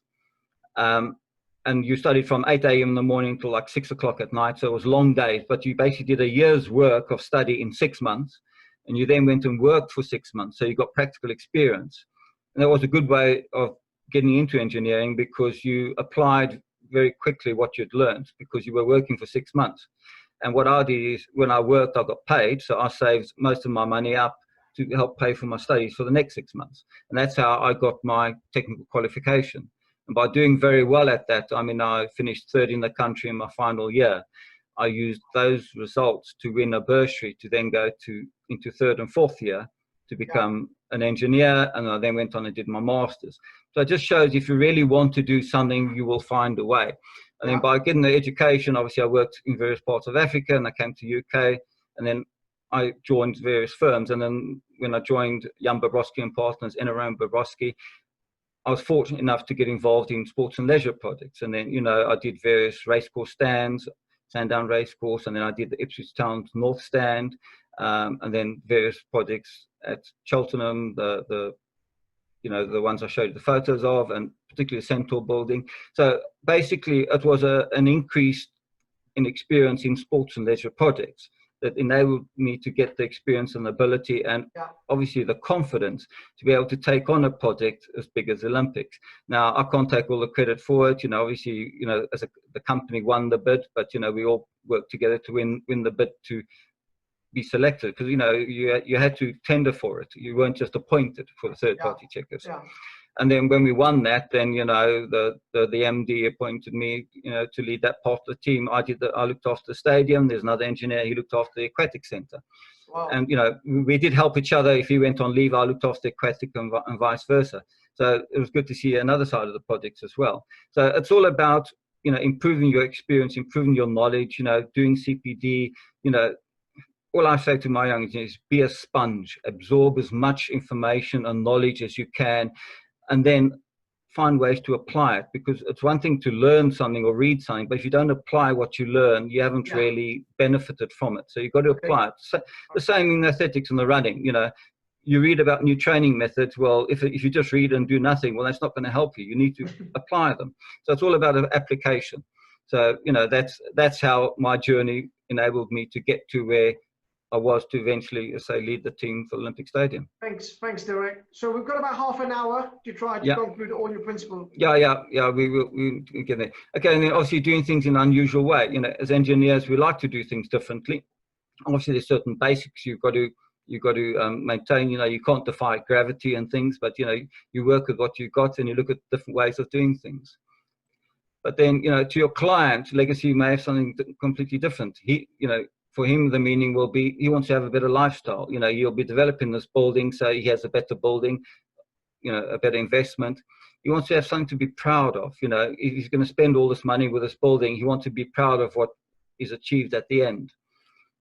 And you need to have a sense of achievement. You know, you want to be able to say, wow, you know, I took on this project and I've done this. Wow, look at it now. You know, I had a great team that helped me get there. And he wants to have something you can leave for future generations. You know, that's again going back to the legacy, you know, leaving something better than what was there before. So your client will spend a lot of money with you. So leaving him with a building that gives him something of value, that is creating a legacy. Okay, so third party checker. So I'll go through this quite quickly because I think we've talked quite a bit about it. The role of third party checker. Main role. And just quick one. Once again, Derek, just to make sure we verify and validate that. I've got a poll as well, which again, I picked up on your principle. So everybody, if you can just put in your comments, please, on how many of you develop robust checking procedure before you start. So I think that's really important because it's really set the tone in terms of quality as well, and reduce conflicts on site. Once we have a robust checking procedures, it's only like halfway through the project when you're talking about, yeah, you should be doing that and should be doing this, and the contractor said, look, I haven't allowed for this, and suddenly you end up in conflict. So really I wanted to know about how many of you develop robust checking procedure before you start. So 40% of you have voted. So please put your vote in. Be honest. Do we really have time to put this in? So when we embark on a project and thrown into a project, so I think it's important to really establish whether robust checking procedures are put in place. So I'm just going to end polling now. 56% of you have voted, and I'm going to share a result with Derek. So Derek, as you can see, 53% says they have a checking procedures in place, and 47% says no, they haven't got it. They don't have one when they start. So take it away, Derek. Yeah, I think I think it's very important because it's far better for everyone concerned to find any problems, what I call on paper, in the office before it gets out to site. So I think it's important to have robust checking procedures in place, not just yourself, but also within the company. I mean, what we do as engineers is obviously if one of my engineers does a design, he does the design, he checks everything, and he's happy, he gets the drawings done. When he's happy that everything's ready to issue, that then gets handed over to another engineer, and he checks that to make sure that nothing's been missed, there's no problems, or if he looks at it and says, well, why have you done it like, so they can have a discussion, and that way they can come up with a solution to make sure that it's right. And obviously, I do check things as well myself, but I can't check every single drawing, every single number. So that's why I need to trust my engineers that they are checking things. And that's why we have this robust checking procedures in place. Thank you. Thank you very much indeed. The main role of third-party checker during 2012 stadium design was to ensure the stadium would stand up and it was fit for purpose. It was their job to question and challenge assumptions and designs. Third-party checkers work on the basis that they would rather ask too many questions and have them answered yes than not ask enough and miss a vital piece of information. So this is not meant to disrespect other engineers' skills or experience, but it's crucial that third-party checkers understand why the engineers choose to do something in a certain way. Third-party checkers were not part of the team stadium, so they needed to develop a good relationship with the relevant people, their counterparts, specialists of the engineering side of the team stadium, so they could question, challenge, and find information they needed easily. There were also third-party checkers for the architectural, mechanical, and electrical elements for the stadium, and each checkers communicate with each other to ensure that they covered everything. Third-party checkers, by the nature of their question role, need to be at a distance from the rest of the design and construction team. This was the case in London 2012. Third-party checkers were given the drawings and design, but they were not given the team's calculations or loads. This was because they needed to do their own independent calculations, put their own checks in place, and make sure the stadium was ultimately ready to fulfill its purpose. They had to be sure that the stadium would not have any major issues, and the client, the ODA, was getting value for money and achieving its goals. Third-party checkers have a key role in ensuring the 2012 Olympics would leave a legacy. They made sure that the Olympic Stadium would stand up and help their team, to help Team Stadium meet their goal that would meet the needs of generations to come. So, resourcing third-party checkers, various specialists were brought in to support this aspect of the work. For example, there were specialists in fabric canopies, tension fabrics, precast concrete, vibration, 3D geometry, and drawings and setting out. Specialists also helped to make models of the stadium, which were used to analyze the stadium and its parts. Everyone on the third-party checking team had to have good communication skills, be diplomatic, and be solution-focused. It was crucial to solve problems on paper before they had a chance to appear on site. Okay, so we now go on to the lessons learned. Okay, to leave a lasting legacy, regardless of the size of your building project, you'll need to take the following steps. To leave a last, okay, so the first one is understand all the detail, including the legacy goal in the brief, and challenge the client so that you understand what they want and why. Decide on the legacy right from the start, include the team in its role so that they're buying to the goal from the beginning. That way you get team buy-in. Incorporate your client's vision and drivers for the legacy into the design. Have the right team in place so the team members work together and create this legacy, and then complete the project that can be used for the purpose it was intended for. Okay, so Tessa Joel, she was the then Secretary of State for Culture, Media and Sport. She said, so you host them, the games, because the power of the legacy and the great national movement that hosting a games creates. The power of government to back something that was going to be transformational to East London, but also to all those kids with unfulfilled potential up and down the country and throughout the world, in fact, who love their support, who love their sport, and if anything was going to harness that, it was the Olympic Games. And this is the great beauty of the movement of the Olympic Games, is that it creates such a good legacy for people. So I think this is one of Anil's favorite quotes. If a surgeon makes a mistake, he could kill a patient. If an engineer makes a mistake, he could kill thousands. And that was by an unknown author. I picked it up very early in my career, and something I've really lived by, because as engineers, we do take on a very big responsibility. And this is where the checking is so important. Fortunately, great disasters, engineering disasters are few and far between, but I'm sure we've all read or seen occurrences of them, where unfortunately lots of lives are lost. And that could be because something wasn't checked, something wasn't put in place correctly as it should have been, the drawings weren't followed. So those are the kind of things that we want to obviously prevent, and this is where checking procedures are so important. And then also, Derek, you said you talked on Sky News regarding the bridge. Was it in Sao Paulo in Brazil? Yeah, it was the largest crane in the world. It was the largest mobile crane in the world, and they were using it on the stadium to lift the last few roof trusses in place. Unfortunately, the accident happened at lunchtime, so all the workers had gone off to lunch, and there was only the crane driver and one poor worker, unfortunately, that was asleep in the stadium when this thing collapsed. It crashed into the stadium, and obviously it killed the crane driver and the one sleeping in the stadium, and obviously it damaged the stadium, and the crane was demolished to the extent that they had to go and find another crane in the world. And when I was on Sky News, they said to me, well, how much do you think the delay is going to be? And I had to think quickly, and I said, oh, I'm guessing around 6 weeks. The next day in all the papers and all the news, it was 6 weeks delay to project. So guess where they found that figure from?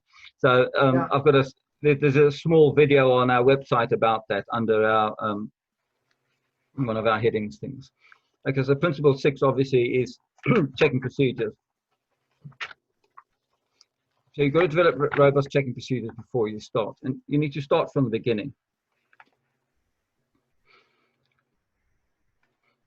So on 13th October 2006, the London Organising Committee confirmed that it had selected Sir Robert McAlpine as the main contractor, Populous as the architect, and Bureau Happold as the engineers to design and build the Olympic Stadium. So they built it. And on 29th of March 2011, Rod Sheard, he was the senior principal architect at Populous, said, the construction of the world's most environmentally friendly Olympic Stadium has taken just over 1,000 days. In the world of major construction, this could be considered as a sprint. Its completion marked the beginning of the end of the construction phase of London's Olympic Games. We can now all look forward to just under 500 days of the final preparation to when the world will see the innovative design performed for the first time. The building Olympic Stadium. So we've done that. So there's a photo I took, and that's of the temporary steelwork holding the upper tier up. So, you know, just giving you, okay, so lessons learned. Working relations between stadium were enhanced because they were all on site together and they all worked towards the mantra of embracing the temporary. All the checking procedures were done with this in mind. This is not the case with all projects though. You can build an effective relationship with your third-party checker in the following ways. Develop an honest and open relationship where questions can be asked easily and challenge responded to professionally, which we talked about before. Bring them in as part of your team. You all have the same objectives, so use this understanding to build your relationship and achieve your goals successfully together. And make sure you give them all the relevant information up front before they start the checking. This will save you time, effort, and money. Okay, and then see your third-party checker as a facilitator. You know, don't see them as the enemy. You know, they're to try and help you and the project. So they'll give you and the client even more confidence in the project delivery. It's responsibility. It's their responsibility to question all the relevant aspects of the project to ensure that it's a success, which is obviously what we did. So fit for purpose. We lit the flames and we lit up the world. We know more now as individuals and as a nation just what we are capable of. When our time came, Britain, we did it right. Thank you. Those are the words of Sebastian Coe at the London closing ceremony. So the importance of fit for purpose. Okay, go to the next slide. The principle 7: make sure your product is fit for purpose. So, you know, what does fit for purpose mean? You know, that may mean different things to different people. So, you know, you need to really think, what does it mean for you? You so find just before we move on, I've got a few questions which we could answer. I mean, we've got about 20 minutes left, so no rush, of course. I've got the question, so I'm going to take this question from Michael. Are a third-party entity who did your team report for your finding? So in terms of your finding, how did you go about it? Well, obviously, you know, if we found things that I wouldn't say there were errors, if we found things that were different to what we expected, we would obviously put a report together and we'd send that to the engineers, let them have a look at it.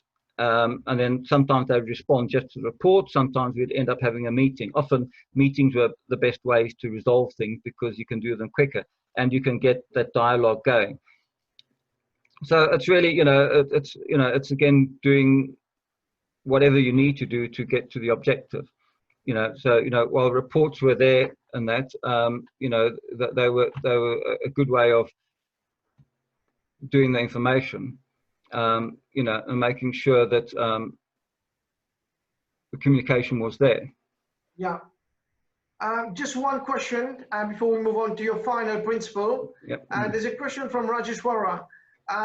He goes to say that I feel that we get that sense of legacy only when we are involved in major project. However, most of our projects are initially stuck on our normal routine project. Can we create a legacy out of the small project? Yes, I think you can, and that's the challenge. I don't know what projects they work on, but if in a lot of work we do is small residential projects, and the legacy there. What I want to leave for them is that that we've helped bring the family together. Like I talked about them eating dinner at the dinner table instead of on their laps in front of the TV. Yeah. It's keeping families together is so important. Because a strong family unit will help the world. I think a lot of problems in the world are when families don't stay together, and they don't have that communication, and that's what happens when you eat dinner at a dinner table. Make sure the mobile phones are off the table, but at least the families can do that thing called talking. You can talk to each other and enjoy the meal and appreciate the meal that's been prepared, and that's a legacy to me. You've improved that family's life. It may not be a physical legacy. Yes, the physical building's there, and that's what's helped create the legacy. But the legacy is what impact you have on that family. Yeah. And that's what drives me to come up with clever ways of helping these people achieve that, because sometimes it's quite difficult with what they've got, and it's all about working with what they've got, what we can do to help improve things for them to attain that legacy. Okay. All right. Thank you. And we move on to your last principle. It's been a marathon of CPD today. So last principle, take your time, because we want to really gather that one properly. Okay, so this is principle 7, which is make sure your project's fit for purpose. So what does fit for purpose mean? So you finally delivered your project, you've met your client specification and all the objectives. But it's one thing for your building to look good and come in on budget, but it's another for it to fulfill the function it was designed and built for. If it doesn't do that, in my opinion, it's failed. The important factor forms our final principle of running a successful project, which is ensuring that your building is fit for purpose. Olympic Stadium had to fulfill many requirements to meet the needs of all the different people who would use it during 2012 Olympic Games and beyond. Firstly, the stadium had to be able to seat 80,000 people. If it could only seat 60,000, it would have failed because it would not have met the first objective. It also had to host athletic events effectively and safely, which meant having a track with the right number of lanes that kept to international standards. For example, the wind speed on the track had to be controlled to guarantee that any records set were valid. If the team hadn't been aware of all the criteria that would make the stadium fit for purpose from the start, the 2012 Olympics would not have been the success that they were. This principle applies regardless to the size of your project. For example, if you're designing a floor for a project, you should consider its strength and safety. You should make sure its natural frequency is above the required limits, so that when you walk on it, it doesn't feel too bouncy. Yeah. When you design a racecourse stand, to make it fit for purpose, you have to understand not only its structure and architecture, but also how the client is going to use it. So NRM designed the Centaur building, which has got this photo here. Now that's a multi-purpose sports arena for Cheltenham Racecourse. This was one of my projects. As part of the design team, we had to consider the types of events that might be hosted there. They range from indoor basketball to indoor tennis, from indoor show jumping, which obviously were the horses, to rock concerts and car shows. So to accommodate this range of events, my team designed trusses that would carry large temporary loads at certain points, so that, for example, car shows, they could suspend the cars from the trusses. They could hang the cars so people could see them at a different angle. The reason this project was so successful is that we asked the client detailed questions to get a full understanding of what they were going to use the building for and how we could help them achieve that. Being able to hang extra loads from the trusses gave the client much more flexibility in how they could use their facility. This meant that they could host a wider variety of events and increase their revenue streams. The key to ensuring that any building is fit for purpose is to make sure you understand what the client wants to use it for. In doing this, you can also help the client see how you might use their new facility more effectively and show them the flexibility of the structure you are building. When your client knows that your building, regardless of what it is designed properly and is going to stand up and fulfill its function, it is fit for purpose. That gives them confidence in your work that you have done for them. So there's 5 steps for the fitness for purpose. Following these 5 steps will help you make your project is fit for purpose. Understand your client's needs. Ask them questions to get that complete understanding. Challenge yourself and your client by asking if this is going to work or if there is a better way to do it. Yeah. Test your ideas and then test them again. Evaluate your ideas and decide which ones you will use. Be flexible and ready to change if new information or new technology suggests a better way. The Olympic Committee had a long list of strict criteria to that stadium had to meet to be fit for purpose. One of these was that several different types of events had to be able to take place simultaneously at the same time. For example, javelin needed to be held simultaneously with the middle distance events, discus with high jump, and hammer throwing with long jump. Each area had to be carefully planned so that there was no risk of other athletes or spectators being injured. But here, to an extent, Team Stadium had previous experience, having worked on the stadium for the Sydney Olympics, and they knew what was needed to deal with those practicalities. One of the biggest challenges in making the Olympic Stadium fit for purpose came when dealing with the unknowns of the opening and closing ceremony. Yeah. And basically, I'll just paraphrase it. What happens, see, the opening and closing ceremonies, eventually that was organized and designed by Danny Boyle. But he was only appointed years later. So when they were designing the stadium, the architects and engineers had to make assumptions about what the opening and closing ceremonies might be like and how they would accommodate, because they had to put those loads into the stadium design. So they went and they researched opening ceremonies of the last couple of Olympics to get ideas of what was required there, and then they incorporated that into the stadium design. So when Danny Boyle started doing his performance and all that for the opening and closing ceremonies, they told him what he could and couldn't do. So then there's a thing called the fit for purpose testing. Now, what they did with the stadium is, when it was obviously built and before they had the opening ceremony, they had to test the stadium to make sure that it would work in the way they wanted it to. So they had some athletics events at the stadium as test events, and one was the British University test event that I actually went to, and I took a group of 50 Boy Scouts with me because I was a scout leader at the time. So we took them to the stadium as an event, and they enjoyed it. And it was just good to see the stadium working in the way it was designed to. You know, and they had university events, and you know, they set records and things like that. So it was a good way of checking that everything worked. You know, the people could get into the stadium properly, spectators could sit with and get good views, that the athletes, that worked for them, because obviously it's very important that the stadium worked for the athletes as well as for the people that were watching. So if we then go on to the lessons learned.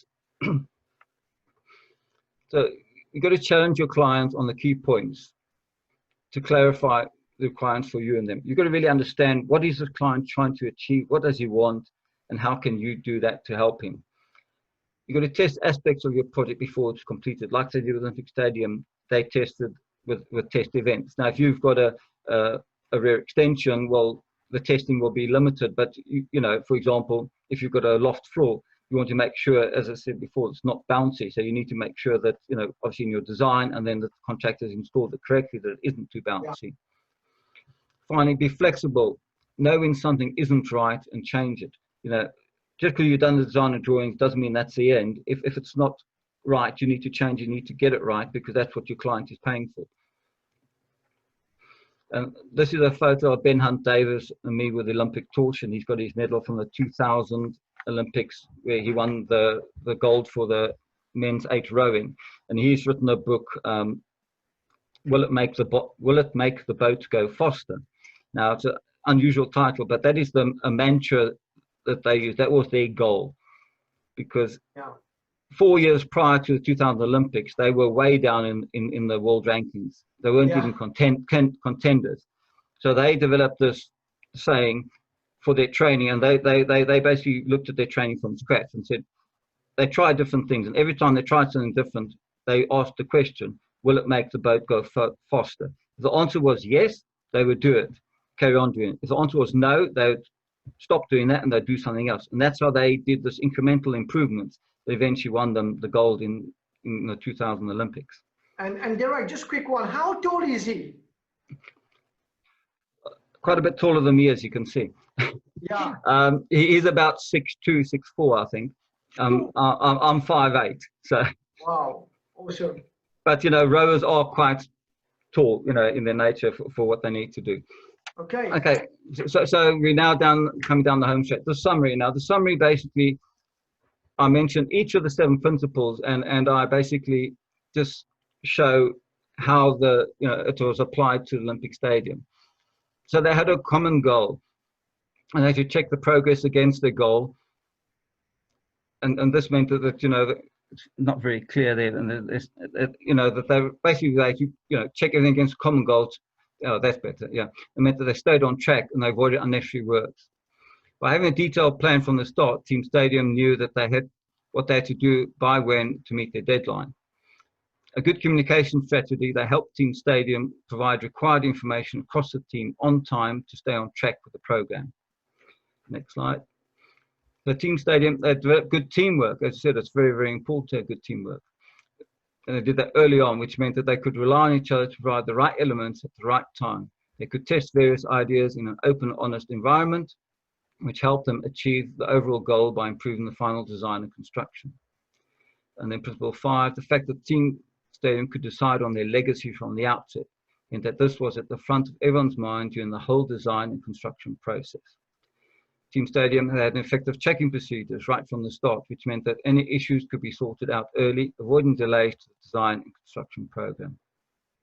And then finally, number 7, finally the team had the experience and technical ability to ensure that the design and construction stadium was fit for purpose and met all the requirements of the brief. Because they also had to meet the brief Olympic Stadium for the ODA and the International Olympic Authority as well. So now we go on to any other questions. Right, so can we have a big round of applause? We have 130 of you still listening to, we managed to get it done after 2 hours now. So I'm gonna let Derek have a breather quickly. We've got 5 minutes to conclude, so just bear with me. And I've got a few things to show you before we conclude. So we're gonna have 5-10 minutes to conclude before we finish. So just bear with me. And can you see my screen, Derek? Yeah. Okay, awesome. So again, please, everybody, could you give a big hand of applause to Derek and for his time and effort, and we managed to pull that through. That just shows us our resilience, you know, to get it through as well. We could have given up after the 20 minutes of presentation because IT was not working. So big thank you, Derek. Honor, privilege to have you share your incredible knowledge, which is awesome. So I want to just do a quick, I will do the survey afterward, but I want to just show you a video of why Olympic is so successful, not just for able bodies, but with people with special needs as well.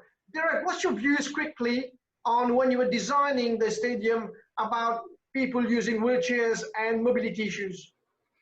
Well, that was one of the fundamental criteria we had to incorporate all the time, because as you know, the Olympics is in 2 phases. You got, let's call them the able-bodied athletes, and then you got the disabled or athletes, and their games follows shortly after the able-bodied one.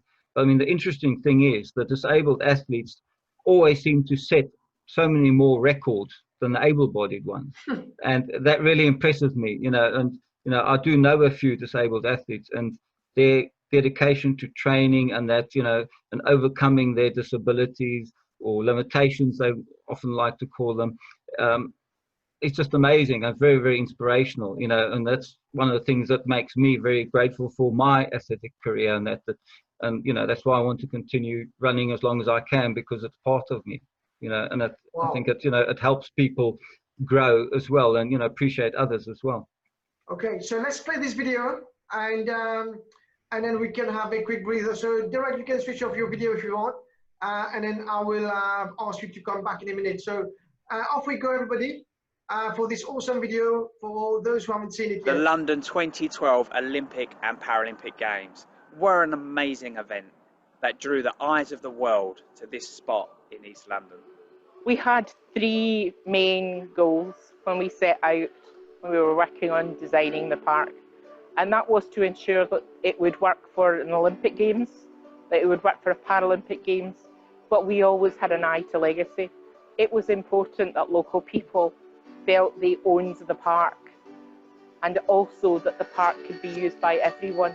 The park has many features that, although not immediately obvious, have been very carefully designed and implemented in a way that makes an incredible difference to many people's lives. The impact has been that for many people using the park, they just find it an easier place to be. It's not obvious to them why it's an easier place to be, but it has been designed to be inclusive, to work for everyone. the sense of freedom that I get from here, it just makes me able to, you know, just come here and on my own, not have to plan anything, and you know, that gives me the feeling of independence. I think the most obvious thing is everybody in the country and a huge number of people around the world saw the Olympic Park during the Olympic and Paralympic Games. It shows what can be done, and you've got a really practical example then about the benefits of inclusive design that everyone can come and see, and an ongoing project. That's really what we're trying to do. Get this to be business as usual, so that every building is accessible and every environment is accessible. That's the end goal, and education is how we're going to get there. Queen Elizabeth Olympic Park will always be associated with the most successful Paralympic Games in history. Changing attitudes towards disability and disabled people is really important, and there's no doubt the success of the Paralympics contributed hugely to this. But education should also bring about a shift in attitudes and ensure that our built environment professionals understand why inclusive design is so important. And what we're now trying to do in Legacy, in both the Queen Elizabeth Olympic Park and in the surrounding area, is to encourage new ways of thinking about accessibility and inclusion, creating spaces and places that work equally well for all. So, for example, in Hackney Wick, we're trying to apply the same principle, in this case to older and pre-existing buildings such as warehouses, so that everyone can access the same services in the same way equally. Achieving accessibility and an inclusive design should be an integral part of any design process. It is essential to achieve equality and meet the needs of all end users. However, even today, this is not always delivered. That's why it's crucial that today's educators and professional institutions understand the importance of an inclusive design and ensure that tomorrow's practitioners appreciate and understand the difference an inclusive design can have on people's lives when applied correctly. Okay, so we've got 5 minutes left to conclude. Obviously, you've seen Derek's book, so I just wanted to share Derek's, where Sir Vince Cable mentioned about Derek's book. He's a highly respected and successful engineer and businessman who write with experience and authority about the Olympic Stadium project, in which he was intimately involved. The stadium was a business as well as an aesthetic success, and this book helpfully draws out the broader lesson which others can learn from. And there's a nice quote there as well. The big team recognized the lesson learned from the Barcelona 1992 and Sydney 2000 Olympic in regards to sustainability legacy. They made it the main focus to create a lasting impression for future generations. Sustainability played a major role in the design of the venue in the Olympic Park. For example, the team kept the weight of the stadium structure as low as possible by reducing the amount of concrete and steel that was used. This led to a decrease in grey energy. And I think we already mentioned that that's in chapter 6. If a surgeon makes a mistake, he could kill a patient. If an engineer makes a mistake, he could kill thousands of people. Just to wrap up then, we've got a few minutes left. This is a really good quote where on the book it says the team as a whole, the engineers, the architect and the contractor had all worked together on the Emirates Stadium in London. As such, they not only had the right experience, but also were used to working with each other. This blend of shared experience was fundamental to achieving the planned program of work of short. It is also, as Derek mentioned, it is the structural engineer job to make everything stand up and work physically, but they have to take account of how the architects want the building to look. This successful merging of fusion of form between the architect and engineers was clearly shown in the quality of the finished Olympic Stadium. He talked about, this is really point for me, is where the biggest problem in communication, we see that day in, day out, is that the illusion that it has taken place. And when you get there, they said, well, we don't know, I thought you were going to do it. And then lastly, this is one of my best quotes. At the core of this strategy was the fact that all teams worked together in the same building.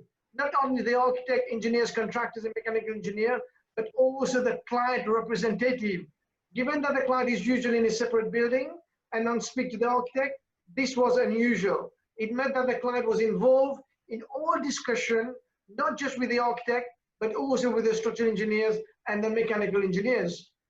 So quickly before I get Derek back, we will have our next CPD on the 17th of June regarding the common data environment to enable remote work in project and construction management by Oracle based in South Africa. So I'm really looking for this on the one. So take care, be safe. I know everybody's going back to work. Mauritius is back on since a week now, as from 1st of July. So make sure you keep your social distancing measures. And I want to do a quick survey before we really get back direct for final word of wisdom. So let me share this with you. And that'd be good to know as well. So I'm just going to launch polling everybody. And it's quite self-explanatory. So the 7 principles going forward, will you apply the 7 principles in your project? Be good to know. Will you apply the 7 principles on your project? Having now done it 2 hours CPD by direct. So 50% of you have voted. Please put your vote in. You've got about 20 seconds left. And some of you are saying no as well. So I'm quite surprised about that. But going forward, will you apply the 7 principles of your project? I think to me, I will definitely apply it. I see value in it. It does take time, but definitely something forward. So 61% of you have voted. We've got a few seconds left before I show Derek the result of his presentation today. 63% of you have voted. I've got seven seconds left before I can stop the results. So already 66% of you have voted, and I'm going to share the result. So Derek, if you can put your video please on. 99% is saying yes, they will apply the 7 principles on the project, as you can see. So Derek, if you can again put your video, and then we can have a chat later. So I'm just gonna 90%. Yeah, what's your views? it's not allowing me to put the video on. Just one sec. Let's just see if I can allow you. Yeah, okay. So ask the video to start, and you should be able to put your video now, Derek. Yeah, it is right now. Yeah. So what's your views on 99% saying yes, they will apply, and what about the 1%? Maybe it's lunchtime in Mauritius, so that's why the 1%. Well, that is very, very heartwarming to see, really. As a part of my thing in engineering is I want to help people, and I want to help people improve themselves and improve their work on their projects. And, you know, even if people just try the principles, you know, I think over time they'll see that they really do work, you know, and, you know, it'll help not just them, their careers, but also their clients and their companies as well. You know, and we all, I think, in construction field, we all want to see things improve. Yeah. And now they know about the principles, and hopefully we've explained them well enough. And obviously, there's more detail in the book about it as well. If they apply them, then, you know, it'd be very interesting to hear back from people how they've applied them and what benefits they found from them. Okay, because, thanks, you know, we've got few more slides to go before we finish with you, because we're not going to let you go just now. So, right, now everybody, if you can pick up your phone, and on your laptop, you can multitask, of course. If you go on menti.com, and I'm going to share this with you right now, and let's just see, hopefully this works. And we go to menti.com. So, Derek, can you see my screen there? Yeah. So, just one sec. So I'm going to start with this first, and I would like to know, I mean, having done it today, what do you understand by the word legacy? So please, everybody, if you can just go on the menti.com and put the code in 587888. So 587888, and we'd love to see just few words. What is your understanding of legacy? So if you can just log in, put the code in, take your time, no rush. And I'm just going to do that on my side. Foresight, right? Could you just repeat the code? So 587888. Wow. So already we're getting good feedback. 587888. I'm just going to log into style. Some people are saying style. So please put the code in 587888, submit. Already, Derek, you can see there's lots of engagement. Legacy, history is made, value, beneficial for the future, value and honor. And I'll just, if I just put badge of honor. So already we can see lots of people, good design, a lasting impact, as you can see. That one. Yeah, a groundbreaking, heritage, sustainable, eternal, history is made. So please, if you can, 27 of you have already put in.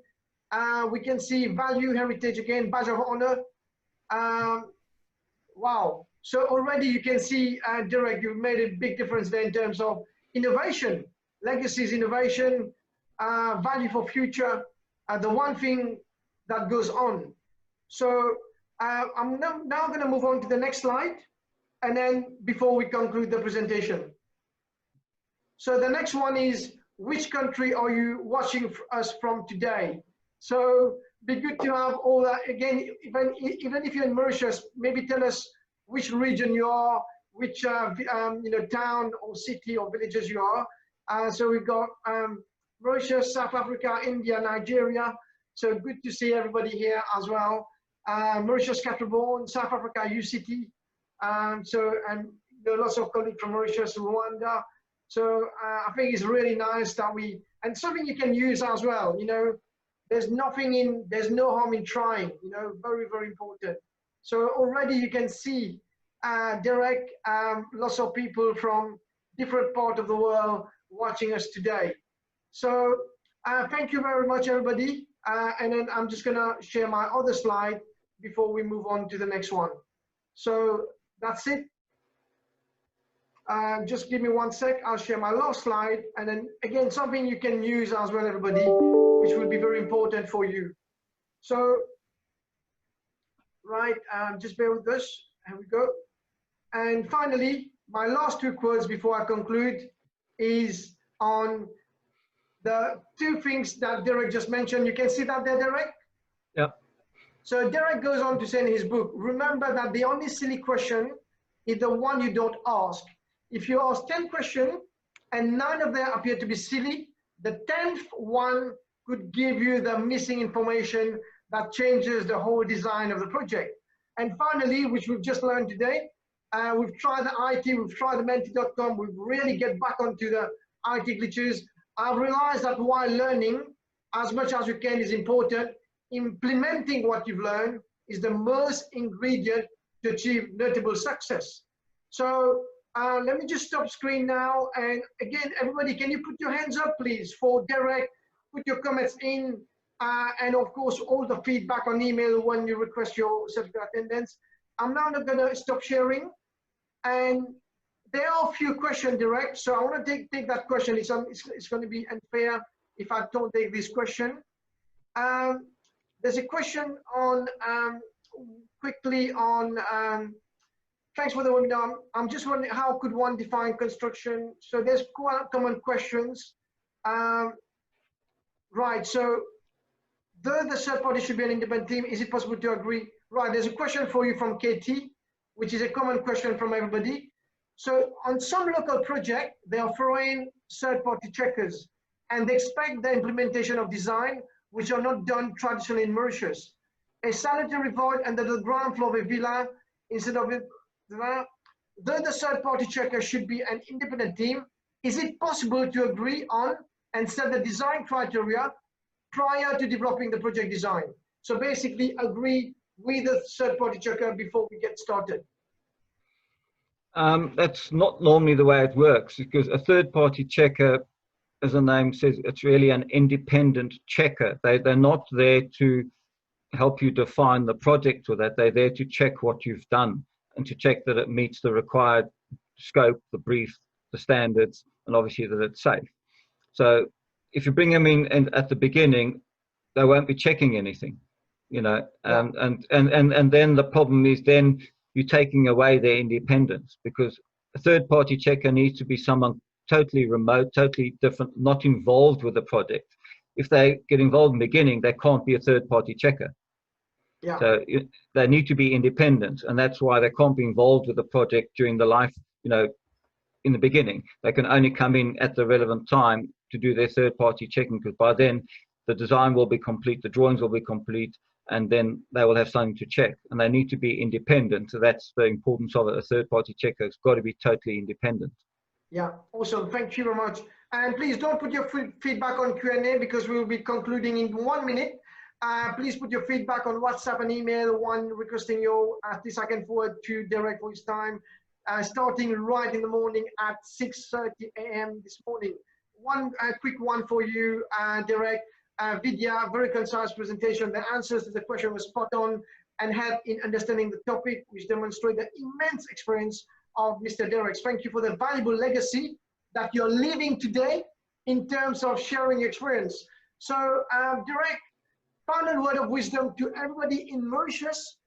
Most of them are from Mauritius and any part of the world, from India, Nigeria, Rwanda. What's your final word of wisdom? Because to me, we've got you here as a once in a lifetime webinar. Unless you want to do more, I'm sure next year we can do something else. But you're a professional athlete. You talk about removing your stress while running. And what's your final word of young engineers and QSs and architect and construction professional watching you today?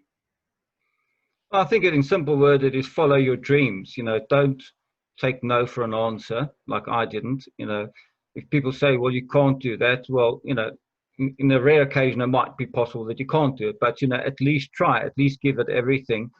If you can't do it in one way, look at another way. At least you can then say to yourself, well, I've really tried if it doesn't work out. But often you'll find if you try another way, it works. Don't let anyone else define your life for you. You're in control of your life. Yes, everyone's got different circumstances and upbringings and things, but you can achieve what you really want to. Set the big dream and then go for it, because at the end of the day, that's what we're here for. We're here to improve ourselves and those around us. So use all your resources you can, and you will be successful. Learn what you can and apply it, and that way I think you will be successful. Success is defined differently by different people. It's not necessarily money or possessions or things. It can be whatever it is that you're dreaming to achieve. It could be helping people, could be improving people's lives, could be whatever your dream is. Find that dream, find that goal that you've got, define it, and then work out a plan on how to get there. It may take years, but you will get there as long as you persevere. Keep on going. Wow. And just finally, I want to pick your brain quickly. I've got one question from me this time. On your book, you say that when you interview candidate, you ask them to come and spend a day in your office, just so that they can feel what you're like and what you feel about them. Could you just quickly explain on that? Yeah, you see, and to me, that is a fundamental part of our interview process, is because when we advertise for a position, we get lots of applicants, and we narrow it down to normally 2 finalists. And then we'll invite each of those finalists on separate days into the office, and we'll give them some tests, some engineering calculation tests to do, to see that they can, do the basics and understand it. And then we'll give them a mini project to do, and to see how they perform on that project. Can they do what we require? Now, we're not looking for exact answers. It's the process, it's the thought process, it's the way they approach the project that's important to us. But also what's important is how they interact with the other engineers. Because, we're a small team, we need to get on well together, we need to respect each other, and I don't want to bring someone new into what's already a very successful, coherent, good team and disrupt it. Well, some people might be brilliant academically, but if they don't fit in with our company ethos and culture and values, well, then they're not the right person for us. Yeah. And you can teach things, you can teach people how to do things, but you can't teach attitude. To me, attitude is very important. If they've got the right attitude and they want to be part of the team and contribute and all that, those to me are more important factors than actual whether they get straight A's in the university degree or not. Wow. And finally, my last question to you is why you're a chartered ICE and a chartered MStructE. We have lots of chartered surveyors watching you, lots of chartered engineers watching you and chartered architect, why chartered is so important to get to your peak of your career? Well, particularly here in the UK, you need to be chartered because you can't, you know, you can't actually run your own company. You can't sign off drawings or drawings or designs and things, and particularly like third-party checking. They need someone that has got a very, you know, a minimum level of qualifications, and being chartered is one of them. And you know, I've mentored a lot of engineers up through chartership, and that's one of the areas that I find quite satisfying, fulfilling, is that you can take someone that's, you know, from a grad engineer, and 4 or 5 years later they become chartered, and they are, you know, a ratified engineer in their own right, you know. And you know, I like to do that because it's my way of giving back to the profession, you know. And being chartered is very important here. It's got to be. And you know, as I'm still registered professional engineer in South Africa, and I've maintained that, because not that I've done any work over there recently, but you know, it's just another qualification, and it's another thing to show that you are more than capable of doing what's required. Yeah. Okay. Thank you very much indeed. And I'm getting messages of where to get Direct Book. Direct Book is on Amazon.com, so you can just go there, and it's quite a reasonable price, and you can get easy. So you go to Amazon.com and just click on the Kindle version, and you get the book. So Direct, I think a lot of people, again, like I said, put your feedback on an email, which I want to share. And Direct, for me personally, I can't thank you enough for your time, effort. And when I contacted you, without, you know, a second thought, you said, Anil, I want to give back. So to me, this webinar is a tribute to you, and coming from Southern Hemisphere. You know, I know it's all started from the Southern Hemisphere. So to me, today is a tribute to you, to what you're bringing to the profession. And I'm sure this is the start of something special with you. So everybody, can you put your hands up? Your little icon for Derek, for being here. Already 120 of you are here on a 2 hours and 15 minutes CPD talk from Derek. We started a bit badly on the IT, but thank you very much indeed. So Derek, thank you very much indeed. Maybe a quick wave to the participant and everybody else. And thanks very much. Thank you. All right, take care.